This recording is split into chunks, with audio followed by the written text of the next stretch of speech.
you ever speak to me like that again, better be wearing a cup. Baby steps.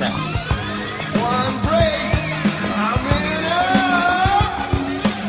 Okay, friends, let's everybody take your positions, please. Here we go. 6, 5, 4, 3, 2, rolling. Dave! And Dave! Unchained. welcome to Dave and Dave Unchained, a Van Halen podcast. I'm Dave. And I'm Dave. And we are at episode 98, Dave. We are in February of 2024. We have both successfully turned 54. And how do you feel about your new age? Glad I made it around the lap one more time. Exactly, right? Well, Right. let me tell you something. It is unbelievable. We are nearing our 8th year. It'll be unbelievable. In a couple of months, we're nearing our 8th anniversary. And my God, is there tons of Van Halen news. Van Halen. So we got lots to talk about. We're going to start with something that came out of the blue that I'm sure all of you are shocked about, as well as Dave and I. So sneakily, popping up on the internet, HarperCollins Publishers posts up very inconspicuously that Alex Van Halen is going to release a memoir entitled Brothers, a 384-page book. And it's coming out October 22nd at the list price of $32, and I am in shock. I could not believe my eyes when I saw this. When I saw it initially, I said, oh, there's so much fake stuff out there. It's so easy. And they're also going to do an audiobook, 720 minutes, which tackles down to 12 hours. So I don't even know what to say about this, considering Alex is a man of few words as it is. He's not exactly verbose. I've never known him to be a writer or even want to disclose anything, let alone 384 pages worth. Dave, what in God's name did you think when you saw this? I was like, is this for real? That's what I thought, yeah. That was my first thing. And I really haven't had a chance to scour the internet to see people's reaction because at the time of this recording, it's still fairly recent. Yes. It only popped up on, I think, Amazon the other day. Yeah. So I guess it answers the question, what's Alex been doing lately, right? Yeah. I mean, obviously it's about him and Ed if it's called Brothers, but I'm really curious the angle it's taking. Yes, very much And so. like you said, Alex isn't a writer, so is there a ghostwriter involved? Right. It says by Alex Van Halen. It doesn't say with so-and-so, but there's Oh, very interesting. little information. It is so rare. It is so rare for a rock star to write their own book. Well, that's true. And not even a ghostwriter, but like you said, a co-writer or something like that. Yeah. Right? But I'm sure more information will come out. I mean, in typical Van Halen fashion, this is leaking out before a formal announcement is made. If a formal announcement will be made, who knows? But I'm at least excited that another member of the band is writing an official book. So I'm very curious. I'm also curious if the notoriously private Alex will actually be doing any press to promote the book. I can't even imagine that. He is just not a press guy. The other thing is, here's the question. What is going to be in that book? That might not be a Van Halen tell-all. It might just be about him and Ed. It could be their journey as immigrants coming to this country, and it might be all from that perspective. It might not even have stuff about Sam and Dave and all that hoopla. You never know. I agree. I mean, if you're asking my guess at this point, I don't think it's going to be a tell-all at all. I think you're on the right path. Although here's the thing with publishers. They push for stuff. So, for example, like when Billy Joel once got millions of dollars advanced for a book. It was called Book of Joel. They gave him millions of dollars as an advance, and he went off with a writer and wrote the book. Handed it in, and they're like, are you kidding me? Like, where's this? Where's that? Where's this? He's like, I don't want to talk about that. And they're like, well, we don't want to put this book out. And he had to give his money back. So, Really? yes. So what happened was they did so much work on the book that the ghostwriter wasn't a ghostwriter. He was actually a well-known writer. He ended up putting out the book separately. It wasn't like a memoir because it's directly from Billy. It was a book on Billy, and it's well written and good and stuff, but it didn't have the juice that they were looking for. That's the thing. When you're a big celebrity and you're going to drop a book and you're going to have someone like HarperCollins publish your book, they're not just going to put out anything. I mean, they're going to want a serious book because they want something that's going to sell. I don't know what it is going to be. I have no clue, but it should be very interesting regardless. It's going to be an interesting year between Sam's tour and what's going to happen with Alex, and God knows what Dave's going to do, but we're going to get into that now because Dave is burning down the house, as David Byrne likes to say, because he is releasing these, I don't even know if you'd call them podcasts. They're like videos, audio, they're almost skits. They're like brief vignettes. Yeah, they're brief, and some, right? And they're part of them are like skits. It's bizarre. Okay, so he comes on with this new one, which the last one we spoke about was Popsicle Stick Sam or whatever the hell it was, right? We talked about Sam. Yeah, and then also the one on Ed called The Sportsman's Lodge, right? So I think so. And then I think there was another one that came out after our last episode. That was This Fucking Kid. Right. Right. So this fucking kid, and he's obviously referring to Wolf, which is, unfair because Wolf's full into adulthood. He's no longer a kid, but I guess to David Lee Roth he is. Now, here's the interesting thing. It started off being called This Fucking Kid. Then it got changed to This Crazy Kid. But the phrase he keeps saying in the YouTube thing is This Fucking Kid, This Fucking Kid. And it's so funny because that's a phrase I said about my kids all the time. Like, I buy AA batteries and my kids come in and they see AA batteries in the drawer and they take the whole pack. I go, This Fucking Kid. Like I do that all the time.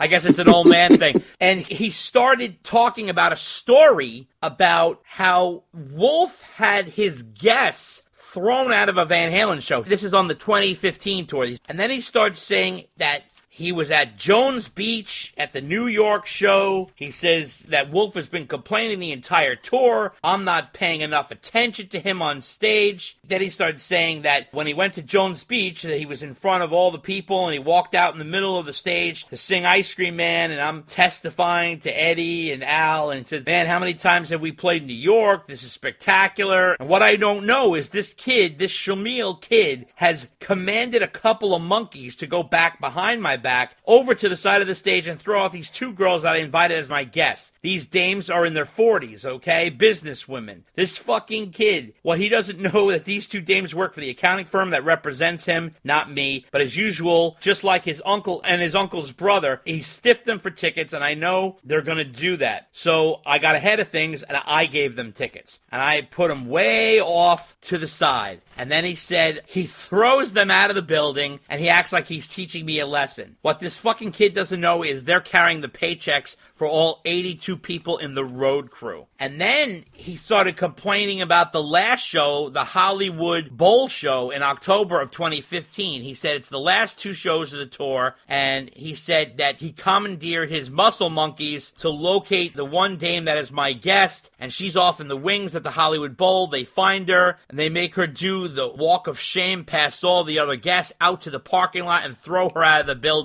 And she's carrying the cash bonuses and stuff for the road crew, and he says, and that's how I remembered my last show with Eddie Van Halen. This one's called Family Therapy. He comes on, and this is the weird part. He starts with like an apology, and he's sobbing, and he's stating how sorry he is for hurting people, only to reveal that it's not a genuine apology, and he says, psych, fuck you. And then it was like, okay. And then he went into a skit, like an audio skit about Wolf talking to a therapist, and he has Wolf's voice like sped up, sounding like a little kid, and it was just really, really odd. And it was hurtful, which is kind of really strange. So they're going through this whole thing where it's like a therapist. It's a skit. It's like a chat between Wolf and a therapist, and it's depicting Wolf's frustrations over the inability to receive streams for the album. And at first I was thinking, is he making fun of like Mammoth's album? Like, what the hell's going on here? Because Mammoth's album's doing fine. And it's a mock therapist. He is informing him that his 2012 album was DOA, Dead on Arrival, KTC, Kick to the Curb, and a complete FP, Faceplant. He said, son, commercially speaking, you had your ass handed to you. And you're like, wait a minute, what is he talking about? What he's actually talking about is A Different Kind of Truth, which is so strange because, you know, A Different Kind of Truth, Wolf is on that album, but it's not exactly Wolf's album. He's part of it, and my God, Dave is a huge part of that. So it's like, wait a minute, you're making fun of an album that you had just as much, if not more part in than Wolf, and you're breaking Wolf's balls over it? But obviously he's trying to get back at him for the comments Wolf said about why A Different Kind of Truth is not on streaming services. So then, this is the weirdest part. Roth hints at the reluctance to deal with the costly legal expenses with record labels and streaming services for the album that he and Alex Van Halen don't hold in high regard. Almost like that album isn't worth the legal expenses it's going to take to put it back up. Like that kind of thing. And he suggested paying the lawyer's fees to renegotiate the album's streaming presence wasn't worth the effort. And he said, do you remember Leon Spinks? How about Larry Holmes or Trevor Berbick? Well, these were the last couple fights that Muhammad Ali had, and nobody wants to remember them because they were no fun. And your albums with Van Halen are a lot like those last two fights. So now he's referring also to the Tokyo Dome album, which, by the way, he had a lot to do with. So this is really, really strange. So he is just going for the fucking jugular now. I don't know what to make of this. The weird thing is that, first of all, number one, the whole family therapy thing. Why in God's name he's blaming Wolf for A Different Kind of Truth? I don't understand that. That makes no sense. Wolf didn't write the songs. He wrote the songs with Eddie. I don't know what his beef is, but obviously, clearly he has a beef with that album. The weird thing is like, he's almost inferring that Alex agrees with him. So I'm a little confused on that. That's a little strange. And then on top of this, the thing with throwing his guests out, I mean, it's not Wolf's band, it's his dad's band, his uncle's band. Would he really be doing something like that? But then again, would Dave make up the story like that? I mean, it's weird. Now, here's the other strange thing. Wolf doesn't retort. Even though he loves to come back at people, he won't come back with Dave. But I guess he gets it's not worth it. But, I mean, so, like, how are you to know what anything is true? I mean, it's all just craziness. What did you make of this? I don't understand why a guy would crap on an album he made. I don't get it. It's just so strange. Because, listen, first of all, if it wasn't for Wolf, that album wouldn't have come out. Right. And the live album wouldn't have come out. Right. And there wasn't a problem with it at the time. I mean, let's face facts. It wasn't like Wolf was calling all the shots on that album. No. I mean, if you think Wolf is calling the shots and Ed isn't and Dave isn't, I mean, you're smoking some really good stuff. I gotta tell you. Exactly. And so, I mean, if you don't like the album in retrospect, okay. But why wouldn't you have it streaming? It's free money. And really, how much is it gonna cost to pay the lawyers to renew what they have to renew? How much could it be? Exactly. So I don't understand it. So, I mean, is that something really him and Alex have in common? I mean, maybe.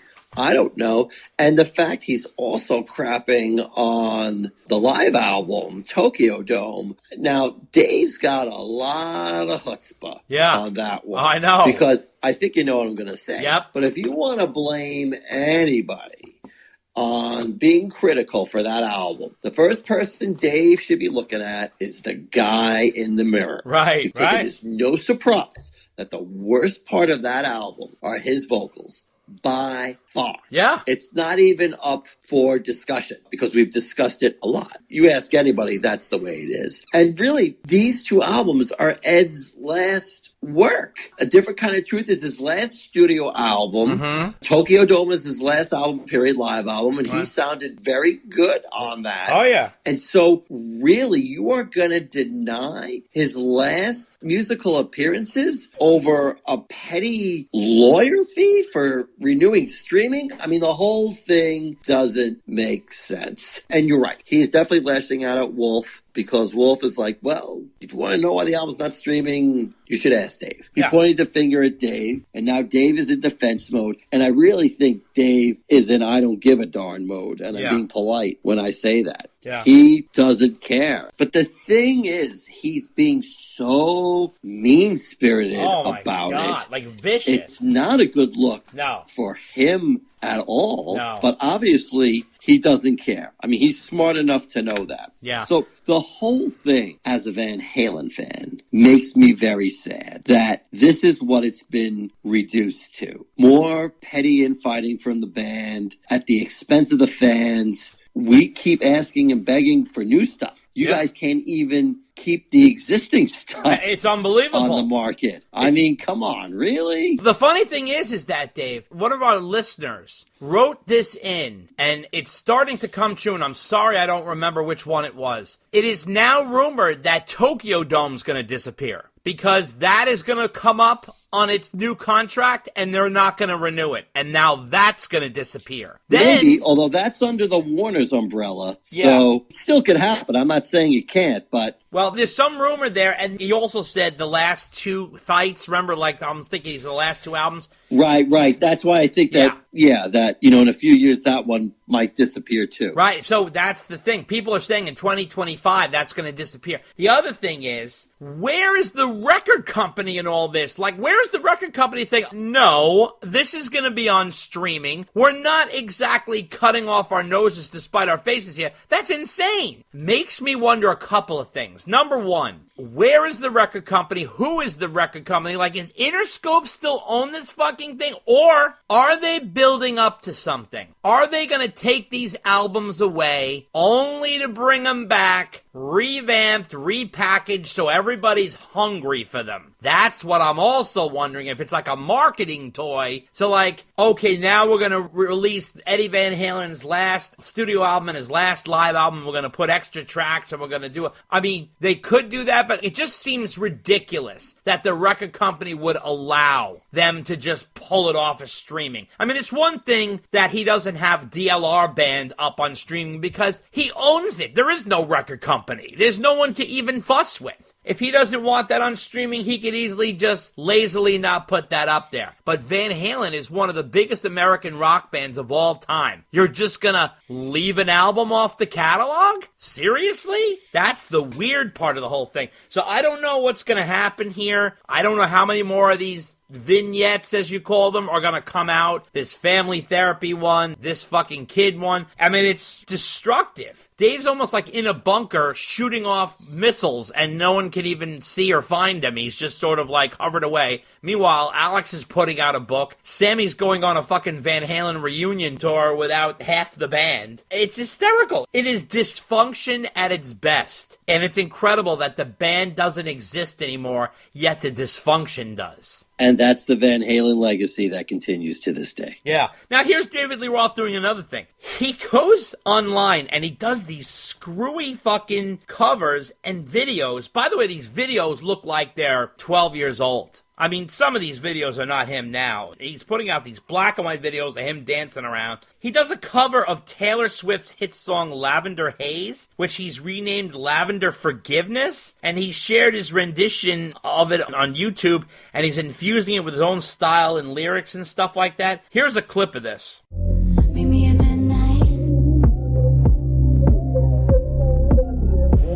I took a long trip south on that whiskey train. I took Jesus Christ's name in vain. I blew a fortune on cocaine, and I caused my own family heartbreaking shame. Staring at the ceiling with you. Oh, you don't ever say too much. Found forgiveness. And you don't really read into my melancholy. Found forgiveness. I don't know if he's trying to push boundaries and experiment with new sounds or what he's trying to do here, or is he just trying to get attention by doing anything Taylor Swift oriented? But it is weird. What did you think of this? Yeah, I mean, musically, it was interesting. I just think he's going into his archives and randomly releasing whatever moves him. That's what I think it is. I'm just waiting for more of that. It's cool. I will say that. You never know what he's going to do next. He hasn't ranted in a few weeks, so I'm wondering if he got it out of his system or there's more to come. I'm wondering if he'll say anything once he realizes that Al is putting out a book. I wonder if he's worried about that or concerned about it. I have no idea. So Sammy got interviewed by People. They got a quote from him about this situation, about Dave ragging on Wolf. He said, look, if you really think about what he said, it's like, do I sense a little tinge of jealousy in there or something? Does he feel like he's left out? I mean, honestly, the only thing I can say without being cruel is he needs to find a new dispensary because this one's not working for him. So that was kind of funny and a light flipping. I'll give Sam that one. That was clever. Yeah, it was pretty light and kind of fun. So Sammy did some press talking about this new upcoming tour, the Best of All Worlds tour, right? So he leaked out some information about what this set is going to consist of. He says, we play about an hour of Van Halen, and then we're going to play 45 minutes to an hour of my stuff. So now I'm like, wait a minute. That's not what you said. Wait a second. All of a sudden, you're doing an hour of Sammy material? Like, what the fuck is going on? So this is what he said. He says they're going to play 4 to 5 of his greatest hits. There's only one way to rock, heavy metal, I Can't Try 55, Mas Tequila. Then he said he's going to play one Montrose song, one Chickenfoot song, and a whole lot of Van Halen. So now he said, I mean, we're going to go back to the early years for 3 or 4 songs, sprinkle them in there because I'm calling it not just the Best of All Worlds tour, I'm calling it the Thank You tour. For me, it's thank you. Thank you to Eddie. Thank you to the fans. Thank you for this wonderful life, being able to do this because I don't know how much longer I can do it. Mike and I, 20 years ago, did a reunion, and it's been 20 years this year, and I'm going, I don't have another 20 years to be waiting on Alex Van Halen, who's the only guy left. When asked if Alex wanted to do the tour, he said, you know, he, I guess, doesn't like playing without his brother, and I don't blame him. God bless him. So now it's the Thank You Eddie tour. I mean, can you believe this? He's really selling this shit. He's going to do 3 to 4 Dave-era songs? Or is Mike going to do that? Like, what the fuck is going on? Dude, I think he's making it up as he goes along. Oh, God, First of all, this is all like Sammy math, right? Yeah. I mean, you know, with each new interview, he's like, maybe I'll try this. Maybe I'll try that. Oh, maybe we'll do some Dave songs. Maybe not. Maybe I'll do some Sam songs. Honestly, I think he's still figuring it out. I think he's still trying to figure out what the set list is going to be. But you know what? You better figure that out soon because Joe don't do it on the fly. Oh, no. At least you better have like a inventory of about 30, 35 songs that you can rotate whenever you want. And you'll do 15, 20 of them a night or something like that. But, you know, Sam's hyping this up any way he can. But I think at the end of the day, it's going to be similar to what we've seen so far with about 3 or 4 more Van Halen songs than there usually is. I think you're right. And you know what I think the 3 or 4 are going to come from? I think they're going to come from fucking Mike. I'm thinking there's only going to be like maybe a couple of Dave-era songs. Mike will sing them. Right. Sam may or may not be on stage. Dave, he's totally going to take a break. It's so clear. He already said Joe Satriani's going to do his song. I'm taking the little pebbles of all the things everybody's saying. He's going to do a Montrose song. He's going to do a Chickenfoot song. He's going to do a Joe Sach song. He's doing 5 Sammy songs. Mike's going to do songs. I'm like, whoa. Where the fuck is the Van Halen? What happened to the big Van Halen tour? Let me tell you something. If he comes out and doesn't deliver,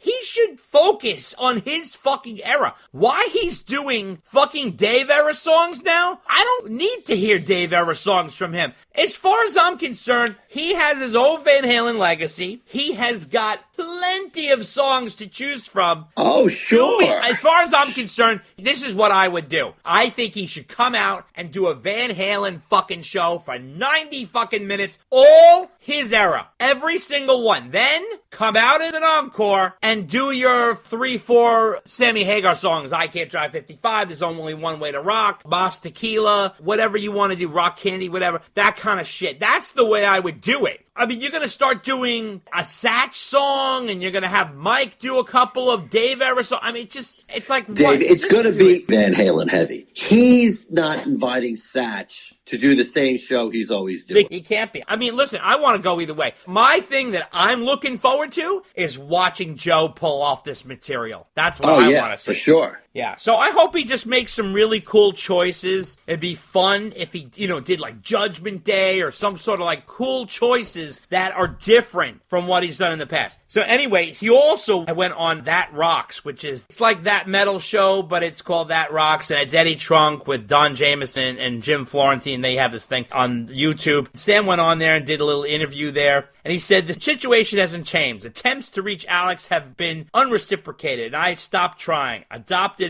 call me if you wish to talk stance. A reunion is off the table, especially now. Wolf is thriving in his career, and he'd have been a fitting addition, but that's not happening. Both Roth and I are here, but he's not willing to work with me. A solo venture by either of us wouldn't truly be a Van Halen reunion, just a partial one. Luckily, I can cover his tracks as well as my own. Mike and I are tight, and we'd welcome Al to join us. I recently mentioned wanting to create music with Al to write a song or just jam in the studio.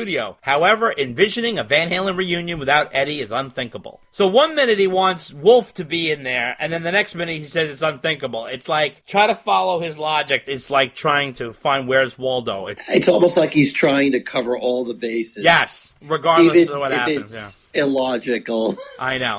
To do so. That's true. And it's like, you know what? You just got to nod your head and go, okay, Sam, no problem. Right. And just go to the show and be like, you know what? We're going to have fun. We're going to have a good show. Yeah. And that's it. Yeah. But, as we pointed out before, it's not an evening with Sammy Hagar. He's got an opening act, which is a name opening act. Yep. They're going to be on there for like 45 minutes. To an hour, yeah. Yeah, something like that. Right. And that takes up time. How much time does he really have to play all the stuff he really wants to play? Not much. And even if he wanted to, he knows he can't do that because he can't oversing. He won't make it. No. And he knows that. No, I know, but here's the thing is, he's marketing this heavy as a Van Halen tour. And, I mean, he's using the Van Halen logo that he's copying. It's called the Best of All Worlds Tour. All this kinds of stuff. And he's really amping it up. Now, if he does not deliver the VH, don't say chocolate and then you get in there and it's like 60% vanilla. You can't do that. I mean, that's just bad marketing. Anyway, on to this. Sammy Hagar, to continue with the Red Rocker, has been popping up all over the place. So he jumped on stage with Joe Satriani, Steve Vai, and Eric Johnson, the original G3 lineup, who did a short tour in January, and they went on stage on Eddie's birthday, January 26th, at the Talking Stick Resort in Scottsdale, Arizona. Sam joined the guys on stage for a jam at the end of the show, playing Foxy Lady. Here's a clip.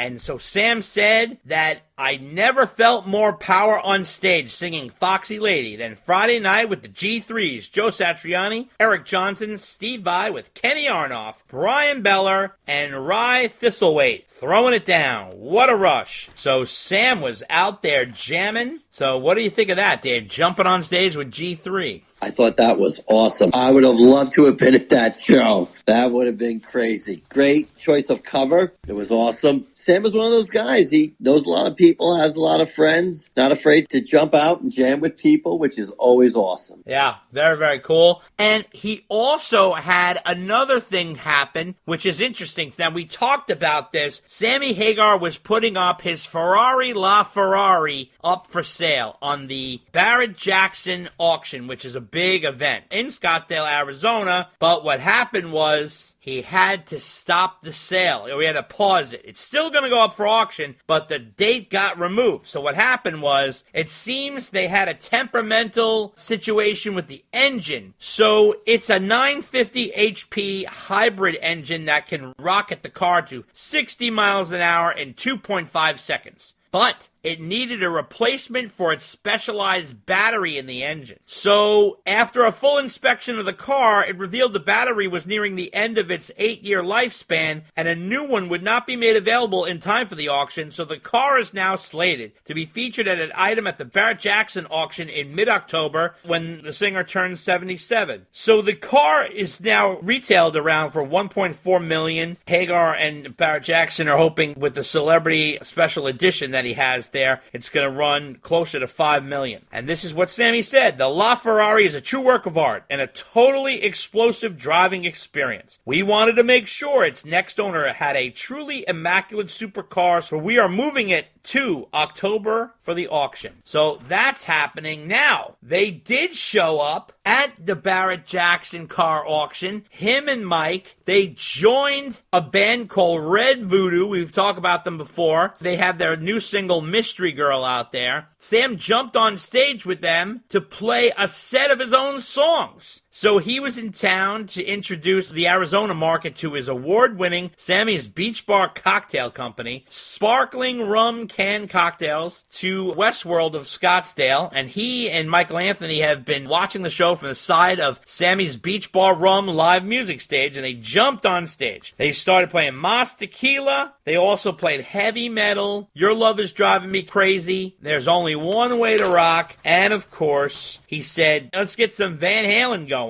So, because it would have been Eddie Van Halen's 69th birthday, they played Finish What You Started, and also they finished with I Can't Drive 55, his signature song. Here is a clip of them closing out that set with I Can't Drive 55.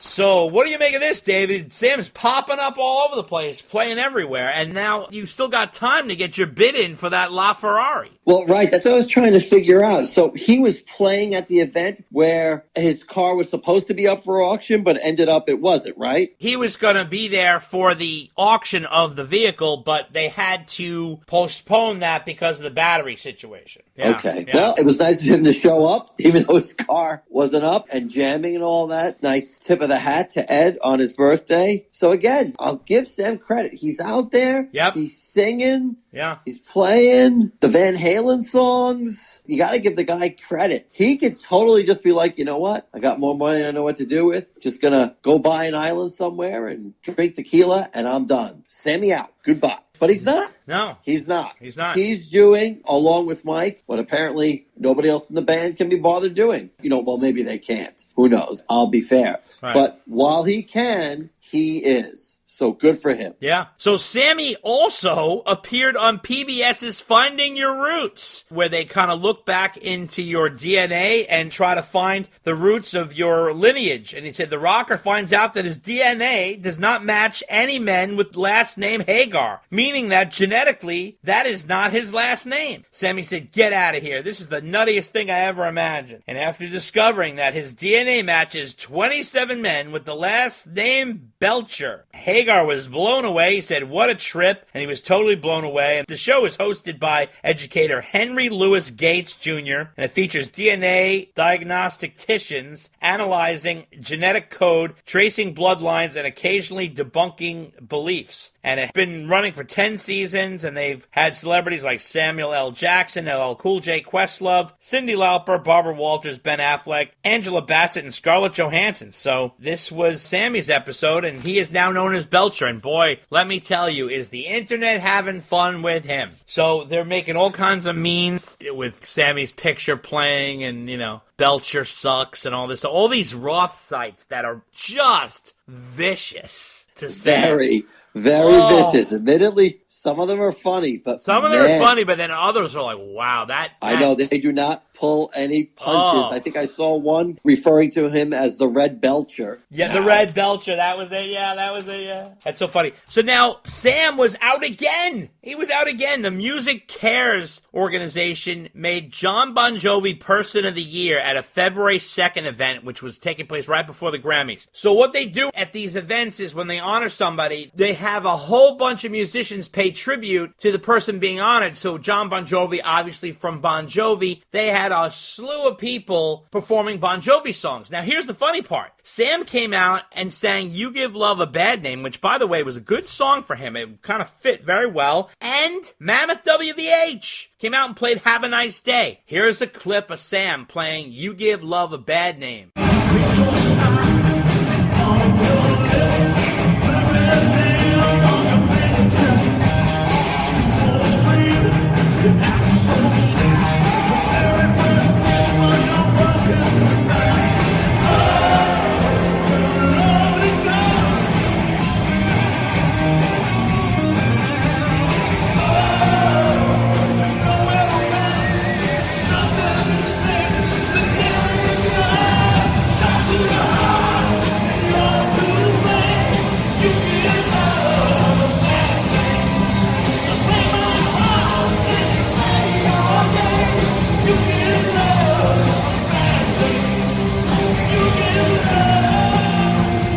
Now here's a clip of Mammoth WVH playing Have a Nice Day.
Both these guys did great jobs. These songs really were well suited for their voices. However, no word on whether they hooked up backstage or they talked or whatever. What did you think of these, Dave? I thought it was awesome. Well, first of all, I thought they did the songs justice. Did that very well. Right. Also, there was a clip of Sam watching Wolf warm up. What I really want to know is, did those two guys talk? Because I haven't seen anything about that. That's what I'm saying. Yeah, nothing. Not a photo. Right? Nothing. And you know Sam would be all over social media with a photo of him and Wolf. Right. It's almost like he snuck in to watch Wolf rehearse and then snuck out before anybody saw him. Yeah. But you'd think those guys would at least shake hands, say hello, be like, so did you see what Dave posted? Oh, yeah, I saw what Dave posted. Right, but nothing like that. They didn't perform on stage together. Not that I was expecting them to, but yeah, nothing. Interesting. Really wild, right? Yeah, it's really crazy. So now, also wanted to let you guys know that Wolf recently did an interview with 94.3 The Shark Radio, and he opened up a little bit about the dynamics of touring with a band and address internal drama. He was sort of indirectly talking about what was going on with David Lee Roth without really naming him. He said, I think we've actually been hitting a pretty good stride, meaning Mammoth.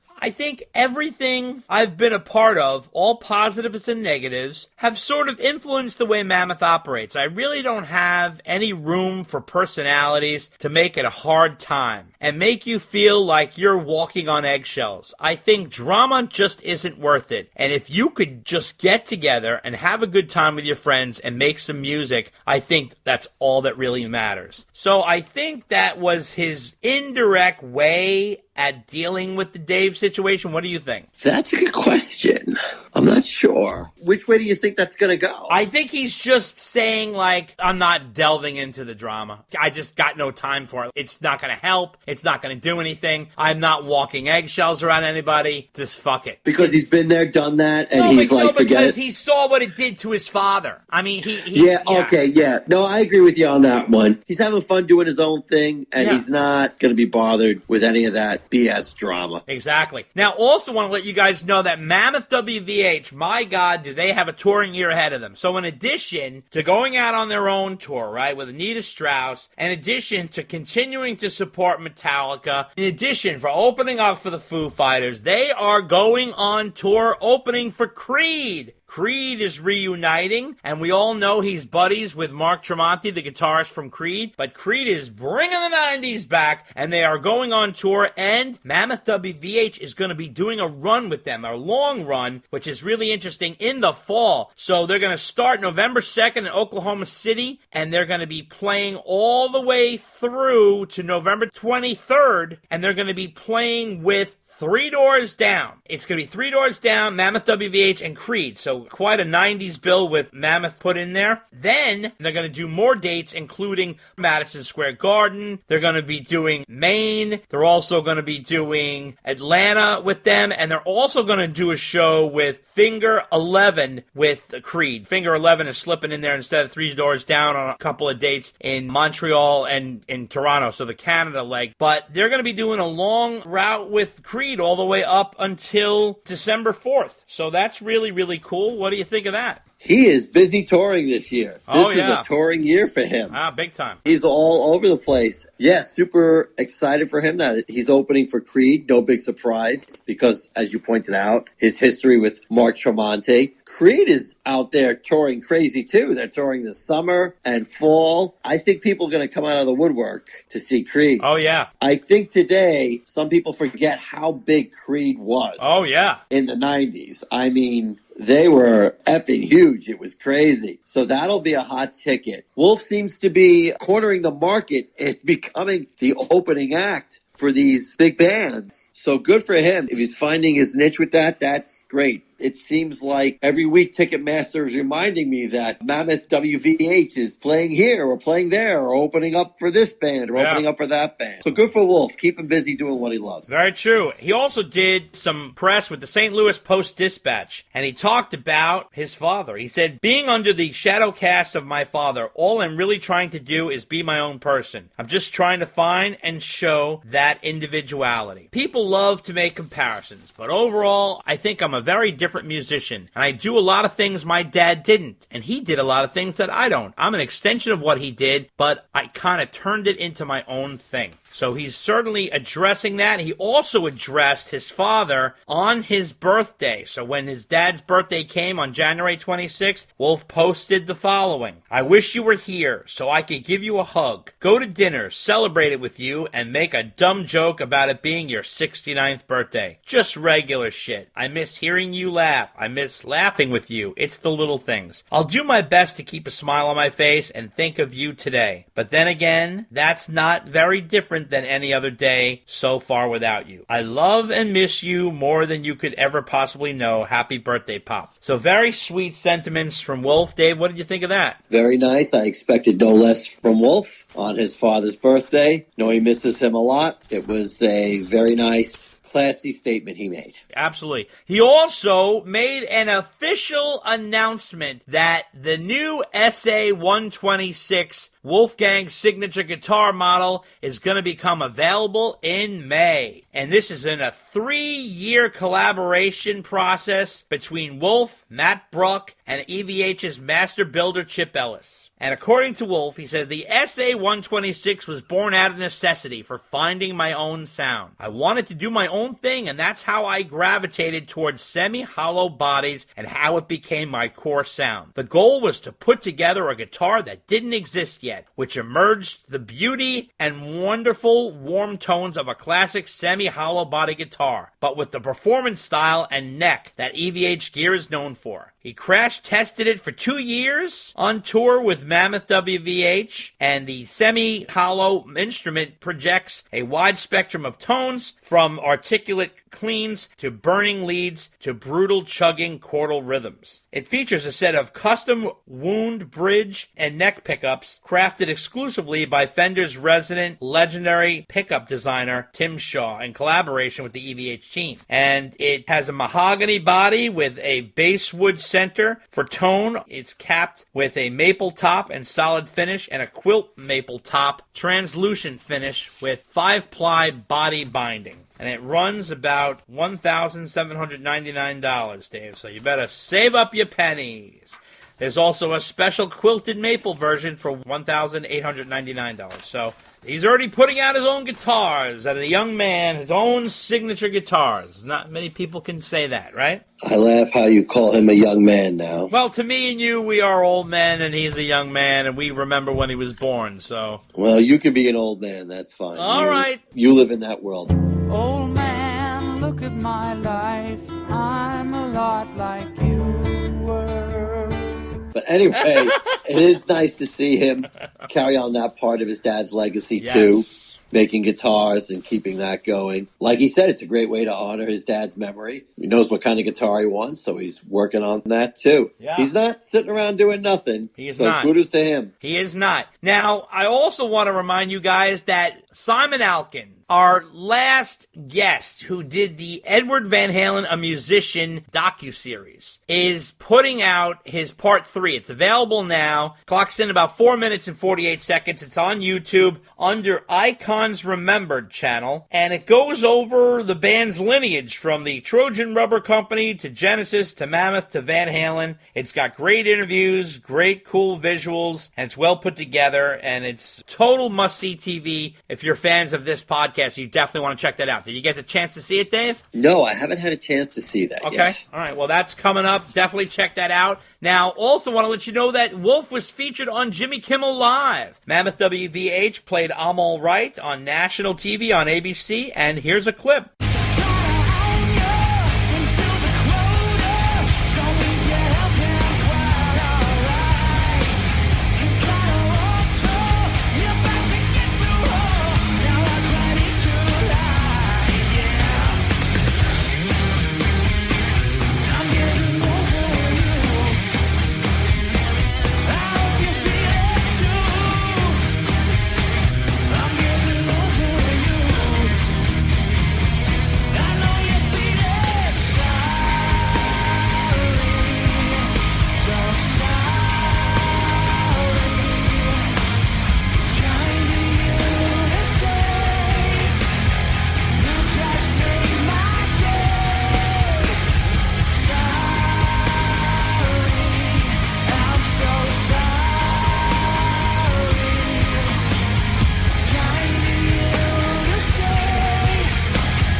Band sounded tremendous. It really is amazing how well Jimmy Kimmel puts out live music on TV. They have a studio that is built for live bands. They have incredible lighting and proper video and the equipment. And it's all live. It's not lip-synced. They play like a regular concert. Interesting, though, they played as a 4-piece, so I'm thinking that Frank might have been touring with Slash or something, so I don't know what happened there. Yeah, I think you might be right. But Yeah. great observation about how great that the band sounded and looked on that show. Was fantastic. Yeah, absolutely. Also, wanted to let you guys know that Van Halen, the huge Van Halen tribute band, has put out their own Van Halen tribute album on Valentine's Day, February 14th. It's self-titled, contains 13 songs from the David Lee Roth era, and it goes from hits to some album tracks. Here's the set list. Ain't Talk About Love, Atomic Punk, Beautiful Girls, Dance the Night Away, Feel Your Love Tonight, Hot for Teacher, Ice Cream Man, Jump, Panama, Running with the Devil, Somebody Get Me a Doctor, Unchained, and Really Got Me. And here's a clip.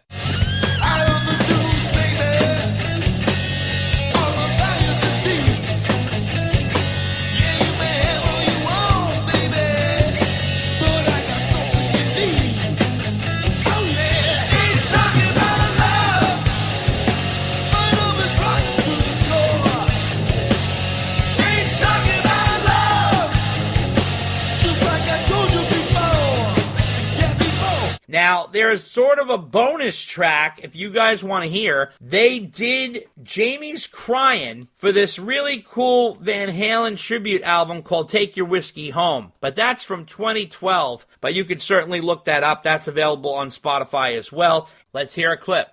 Now Jamie wouldn't say alright. She knew he'd forget her. And so they said good night. And now it's gone forever. She wants to send him a letter. Yeah, yeah. I just to try to make herself feel better. He said, give me a call sometime. But she knows what that'll get her. Jamie's crying.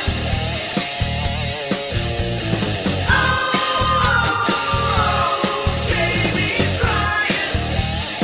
Interesting, though, nothing from Women and Children First or Diver Down in this set, Dave. What do you think of that? Yeah, I thought it was interesting. You know, they did a respectable job as a Van Halen cover band. Yeah, absolutely. Now, Bill McClintock is back at it, Dave, with a new Van Halen mashup, mashing up Unchained by Van Halen and Love Machine by the Miracles. It has weird mixing in there because the guitar is from Jakey Lee from the Ozzy years. Did you notice this? Yes. Why Yes. no Eddie? I don't understand. Well, you know, he likes to mix it up and throw things in there. Here's a clip of it right here. Can I get there from here, baby? And I don't care where I'm going. Here's to your thin red line, baby. Ooh, I'm stepping over. You never miss me till I got a back city dress. Stop talking, what a rocker. Blue-eyed murder in a sci-fi dress. My most reflective electric cruise. When I'm sitting next to you, electricity starts to flow, and my indicator starts to glow. Change, nothing stays the same. Unchanged, yeah, hit the ground running. Change, ain't nothing stays the same. Unchanged, yeah, yeah, hit the ground running.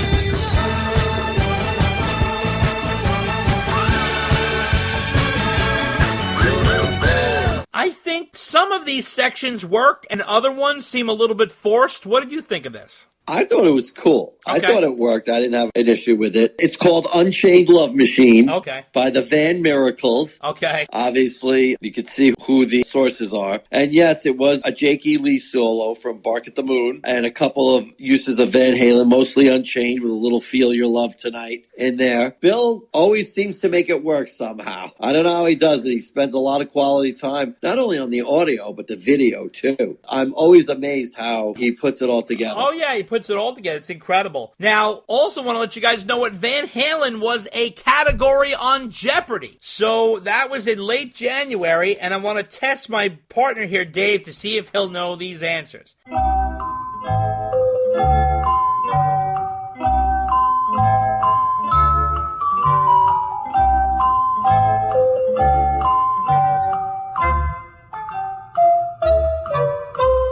So for $200, Dave, Can't You See Me Standing Here? I got my back against the record machine. Now leap in and name this hit. It's Van Halen's only number one, and you must answer in the form of a question. What is Jump?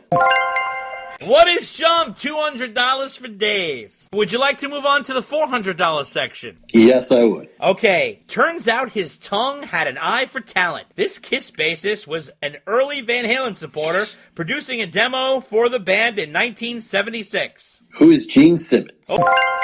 Oh, who is Gene Simmons? He got that right. And we are now $600 on the board. Would you like to go for $600? Yes, sir, I would. Attributed to the original Van Halen frontman, I used to jog, but the ice cubes kept falling out of my glass. Who is David Lee Roth?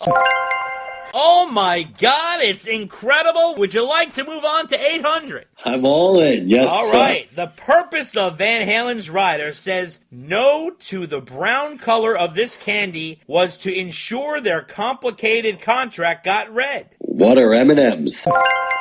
Oh my Lord, it's incredible. This guy's batting 1,000. Would you like to go for the $1,000 prize? Sign me up. All right, a volcanic rock event. The Solo, called this on Van Halen's first album, introduced Eddie's two-handed guitar tapping to a stunned world. What is Eruption? We have a new champion, Dave Marconi.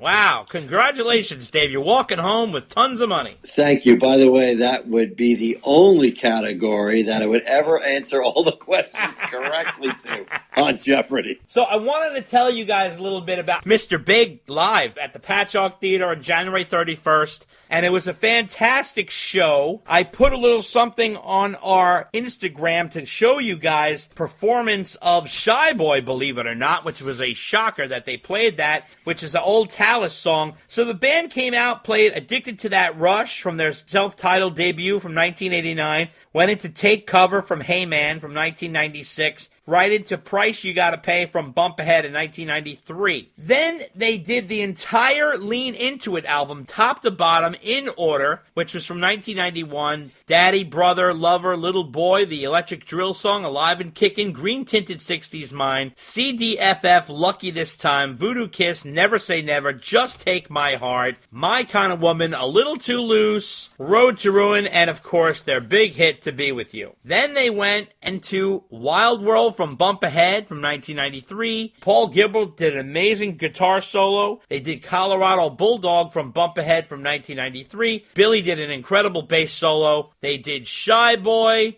30 Days in the Hole, which is a Humble Pie cover. Good Lovin', which is a cover of the Olympics. And then on Good Lovin', they all switched instruments. Eric Martin played bass, Billy Sheehan did vocals, Paul Gilbert did drums, and the drummer Nick played guitar. So they closed with Baba O'Reilly, the cover of the Who song. Interesting enough, though, they did not cover anything from their last 5 albums: Defying Gravity from 2017, The Stories We Could Tell from 2014, What If from 2010, Actual Size from 2001, and Get Over It from 2000. So that was the rundown there. It was a fantastic show. The band played really good. If they're anywhere near you, definitely go check them out. They were phenomenal. I'm glad it was good. I'm Yeah. glad you enjoyed the show. Awesome. So, wanted to let you guys know about a really cool article. It's gargantuan. It's actually in 2 parts, and both parts are gargantuan. But I'm just going to highlight a couple of things for you here.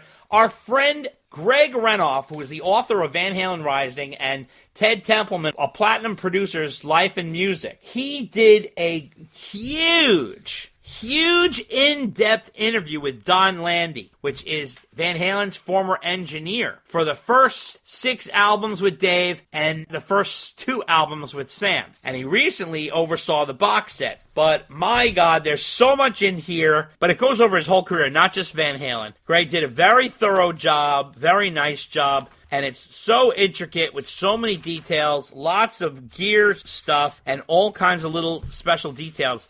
and it's really too much to tell you all about, but I wanted to highlight just a few things that were kind of standout little fun factoids I wanted to, number one, commend Greg for doing, and also let you guys know about it. So they said when they recorded Van Halen 2 in December of 1978, when they recorded Spanish Fly, they had to rent an acoustic guitar because Ed didn't own one. So that was kind of interesting. They also said that on Could This Be Magic from Women and Children First, that Ed played slide guitar right next to Dave, side by side, when they recorded. But the biggest thing to come out of here was Greg asked a question we've all wanted to know about, and I appreciate him asking this question. So he did it for all of us, guys. He said, there's always chatter that Ed, rather than bassist Michael Anthony, played bass on a bunch of Van Halen songs. Can you set the record straight? So good for Greg. Very clear question. This is what Don Landy said. It was almost always Michael Anthony. I can't even name one song where I know that was Ed playing bass. I know it happened, but it was rare. Up until I'll Wait, I think all Van Halen songs were recorded with the entire band playing together. So that was very interesting to hear, and I thank Greg for asking that question. But here's another little highlight here I thought was interesting. It was during Diver Down that Ed decided that he wanted to build his own Studio 5150 in his backyard. And he said, actually, he was talking about it during the Fair Warning sessions. One of the first times I drove up to his house in Coldwater Canyon, he had me look at the guest house and asked, can we use this? I told him we needed to build something more substantial. So we walked beyond the guest house, and he showed me there was plenty of room to build a studio, and he had been thinking about it for quite a while. So I thought that was just a little interesting factoid. He also talked about the Beat It solo that Ed did on Michael Jackson's album Thriller. He said, in the fall of 1982, Quincy Jones had an idea to have Ed do a solo on Michael Jackson's Beat It. How did that come together? And this is what Don Landy said. I got two calls, one from Lenny, which is Lenny Wernicker from Warner Brothers Records, and one from Ted Templeman. They said that Quincy Jones wanted Ed to play on Michael Jackson's record, and they thought it was a good idea. I knew that the band was not going to like Ed playing on anybody else's project. They didn't like it when he played on Nicolette Larson's record, and they wouldn't like him playing on anything but a Van Halen record. And then he went into more detail, but I'll let you read that on yourselves. But he did say that Quincy had him come in and put the solo together. He says, I came back the next week and they made the composite. He thought it came out great, and he thought it benefited both Michael and Van Halen, which, by the way, I agree with. I think that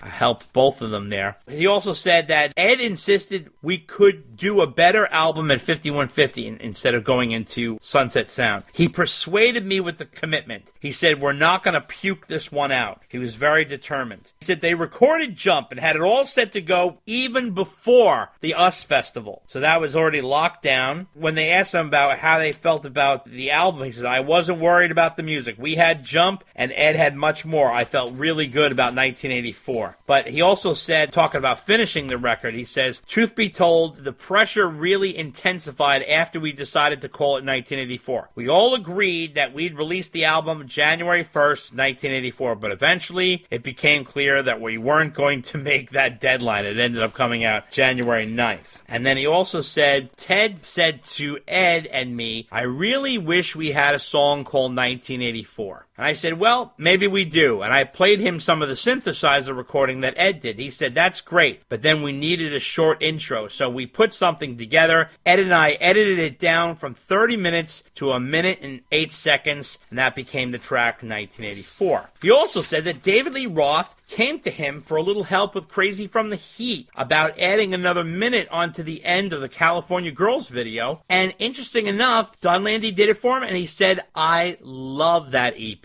So that was kind of shocking. Another funny thing here, he said, in the late spring of 1985, the band split. The future of Van Halen was unclear, so you suggested to go to work on an Eddie Van Halen solo album. And he said, yes, I didn't know what else to do. There was no singer. Dave was definitely gone. Since Ed had all this material, I suggested we record as if we were doing demos for a solo album. He agreed, but it wasn't too long before he was talking about wanting to have a band again. We started talking about singers, and then his Lamborghini mechanic, Claudio Dempoli, Foley suggested Sam. Ed knew I engineered the 2 Montrose albums with Sammy, and I assured him that Sammy could sing. He also said that Donut City from the Wildlife soundtrack was nominated for a Grammy for Best Rock Instrumental. Also, Ed played all the instruments on all the songs for the Wildlife except Ripley was played by Al on drums, Michael Anthony on bass, and Ed on everything else. So that's kind of cool. Greg asked him, before Roth departed, did you do any tracking at 5150 with Roth on vocals for a 7th Van Halen album? He says, I don't think we got that far along. I was giving Dave cassettes of Ed's songs. Now, this is a really funny one. He said here, in the autobiography by Sam, read My Uncensored Life in Rock, Sammy shares some of his humorous anecdotes about his first visit to 5150. It made quite an impression on him. He said, yes, he talks about how filthy 5150 was and how we just didn't care what it looked like. Before he came for the first time, we spent the day cleaning up feverishly to get ready for Sammy. What he didn't realize is the studio had never been so clean. He also said that bringing producer Mick Jones in for 5150 was Sammy's idea. This is really interesting. The song The Inside is something that was a stick in his craw. He really didn't like. He said that song was a nightmare. I couldn't understand why we were even doing it. I was asking myself, do we really need this thing? But then Van Halen's manager, Ed Loeffler, would come in and say, oh, we must have it on the album. I'm telling all the radio stations you're doing a rap song. He said it took longer to do than anything else on the album. So that was a real eye-opener. Now here's another one that Greg threw in there just for us. He says, previously, you recorded Van Halen in Oakland in June of 1981 for the soundtrack for some live videos. And he said, Van Halen's manager, Noel Monk, and I flew up to Portland, Oregon to watch Van Halen perform 2 shows. Immediately following the Portland shows, I went to Oakland and recorded the band using a Wally Herder remote truck. So obviously, those shows exist somewhere recorded. He says, after you left the Van Halen camp around 1989, did you take on any other recording projects? No. I resisted everything. Lenny, which is Lenny Wernicker from Warner Brothers, called and asked me to do work with John Fogerty, but I just couldn't do it. Now, he didn't get into what happened with Van Halen, but very good interview by Greg. Congratulations on that. And that is on Tape Op. You can pick that up on the internet. What did you make of that, Dave? Loved it, loved it, loved it. First of all, Greg knows what questions to ask. He's a fan and a writer. Kudos to him for hunting down Don. This is the second part of the interview. There's a lot more regarding Van Halen than the last one, and I could not stop reading. Thank you very much for pointing out all the highlights. Yeah. But I do recommend any and all Van Halen fans read that. It's definitely worth your time. Definitely some things I was like, oh, really? Very interesting. You're right that Greg did not ask any potentially controversial questions. The guy was lucky enough that Don was going to interview him, so no sense assaulting him with like any crazy questions like, so Don, did you really threaten to burn the tapes? Yeah. Twice? Yeah, exactly. Right? He didn't ask anything like that, but super great interview because Don, I don't know what part of the forest he's living at these days, but obviously he's worked on the recently reissued Sammy era albums that came out, so he's been doing that. But other than that, really have not heard from the guy at all. That's true. Also want to let you guys know about Ace Frehley, the former Kiss guitarist, was recently interviewed by Foo Fighters' Chris Shiflett on the Premier Guitars Shred with Shrifty. And Frehley was asked if he felt Eddie Van Halen stole the technique from the original Spaceman. This is a quote from Ace. Before Van Halen became famous, Gene discovered them. But all I can tell you is, when I was doing my guitar solo at Madison Square Garden before they became famous, Eddie was down in the pit watching every fucking move I made. Ooh. Then he said here, Frehley admitted to having a difference between the way he tapped and the way Eddie utilized it. He says, I did it with a pick. I didn't go with my finger. Eddie probably got some ideas from me, just like I got ideas from other guitarists, but he perfected it. There's no way I could play some of the solos that he pulled off. When asked about him stumbling upon the two-handed tapping, Frehley replied, as far as I can remember, I think I just came up with it. I don't know. And we all know Ace's fucking memory, which is like Swiss fucking cheese. So I have no idea. Frehley's got a new album out, 10,000 Volts. What do you make of those claims, Dave? Oh, Ace. I know, Ace. Well, Ed certainly never named him as an influence. No.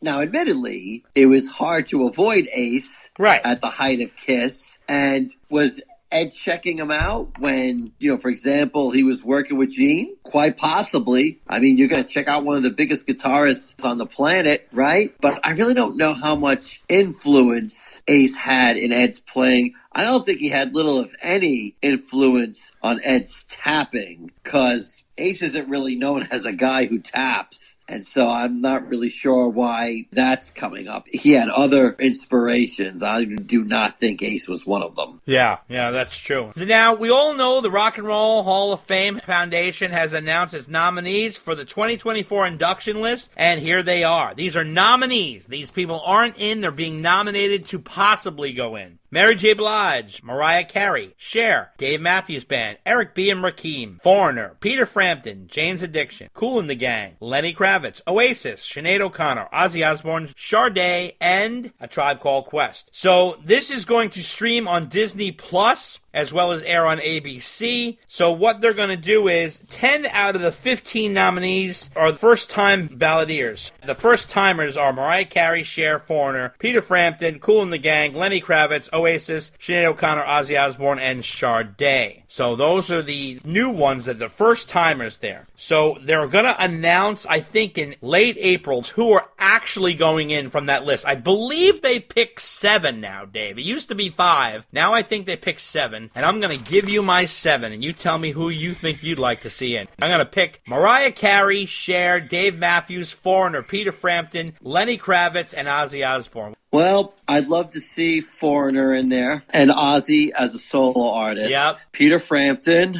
Well, Dave Matthews Band, I think, should get in as well. I guess I'll have to throw in Kool and the Gang because they opened up for Van Halen. I don't know. It gets kind of wishy-washy for me after that because it's kind of like, Cher? Really? Like, What about Lenny Kravitz? No. Well, Lenny Kravitz and... Oasis. No, I was going to say... Okay, the Black Crowes. No, I'm thinking of what you're thinking. You're saying they're too are the reminiscent. Black Crowes even nominated? No, they're not. But I remember you saying in the past that they're too reminiscent of. Well, right, past, yeah. No, that's true. Like, Lenny's a great rock artist. Yeah. So if you want to let him in as a rock artist, yeah, that's great. But his influences are very, very derivative. I mean, he's a great musician. I'll never take anything away from him for that. But he basically copied everybody else. I mean, could almost argue he ripped them off. So I don't know that he's worthy. Sinead O'Connor. She was a cute bald chick. Honestly, don't know enough about her music to say whether she in the Hall of Fame or not, but I feel like she's going to get in because of the sympathy vote. Yeah, I know. And some of these artists, it's the Rock and Roll Hall of Fame, but, we've got some rap artists in there like Eric B. and Rakim and A Tribe Called Quest. I mean, great artists, don't get me wrong, but, this is the same old argument we have. Mariah Carey, I think she should get in. Yeah. I definitely think she should get it. I mean, her influence, Huge. you can't take that away from her. No, not at all. Oasis, like, I don't know, they were huge in England, but here,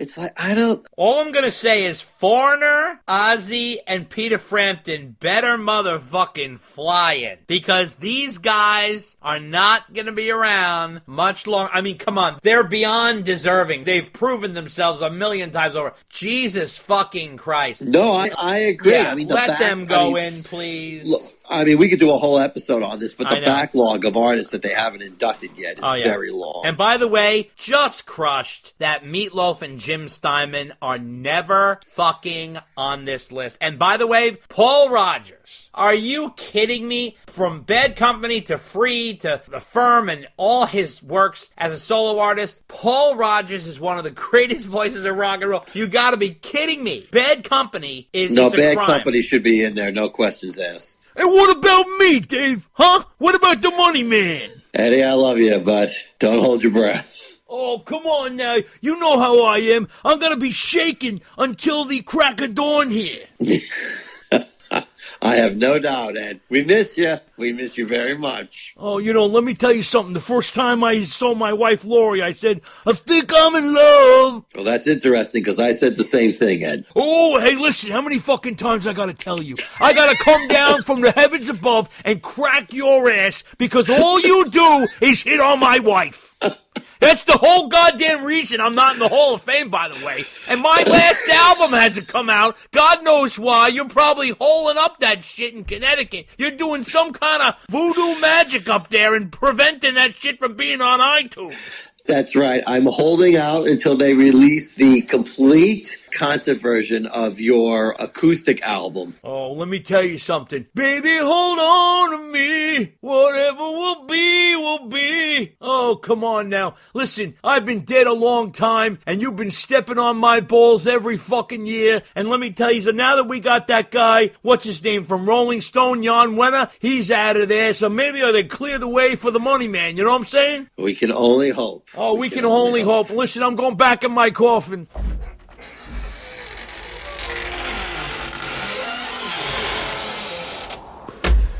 So it's about time. Thank you.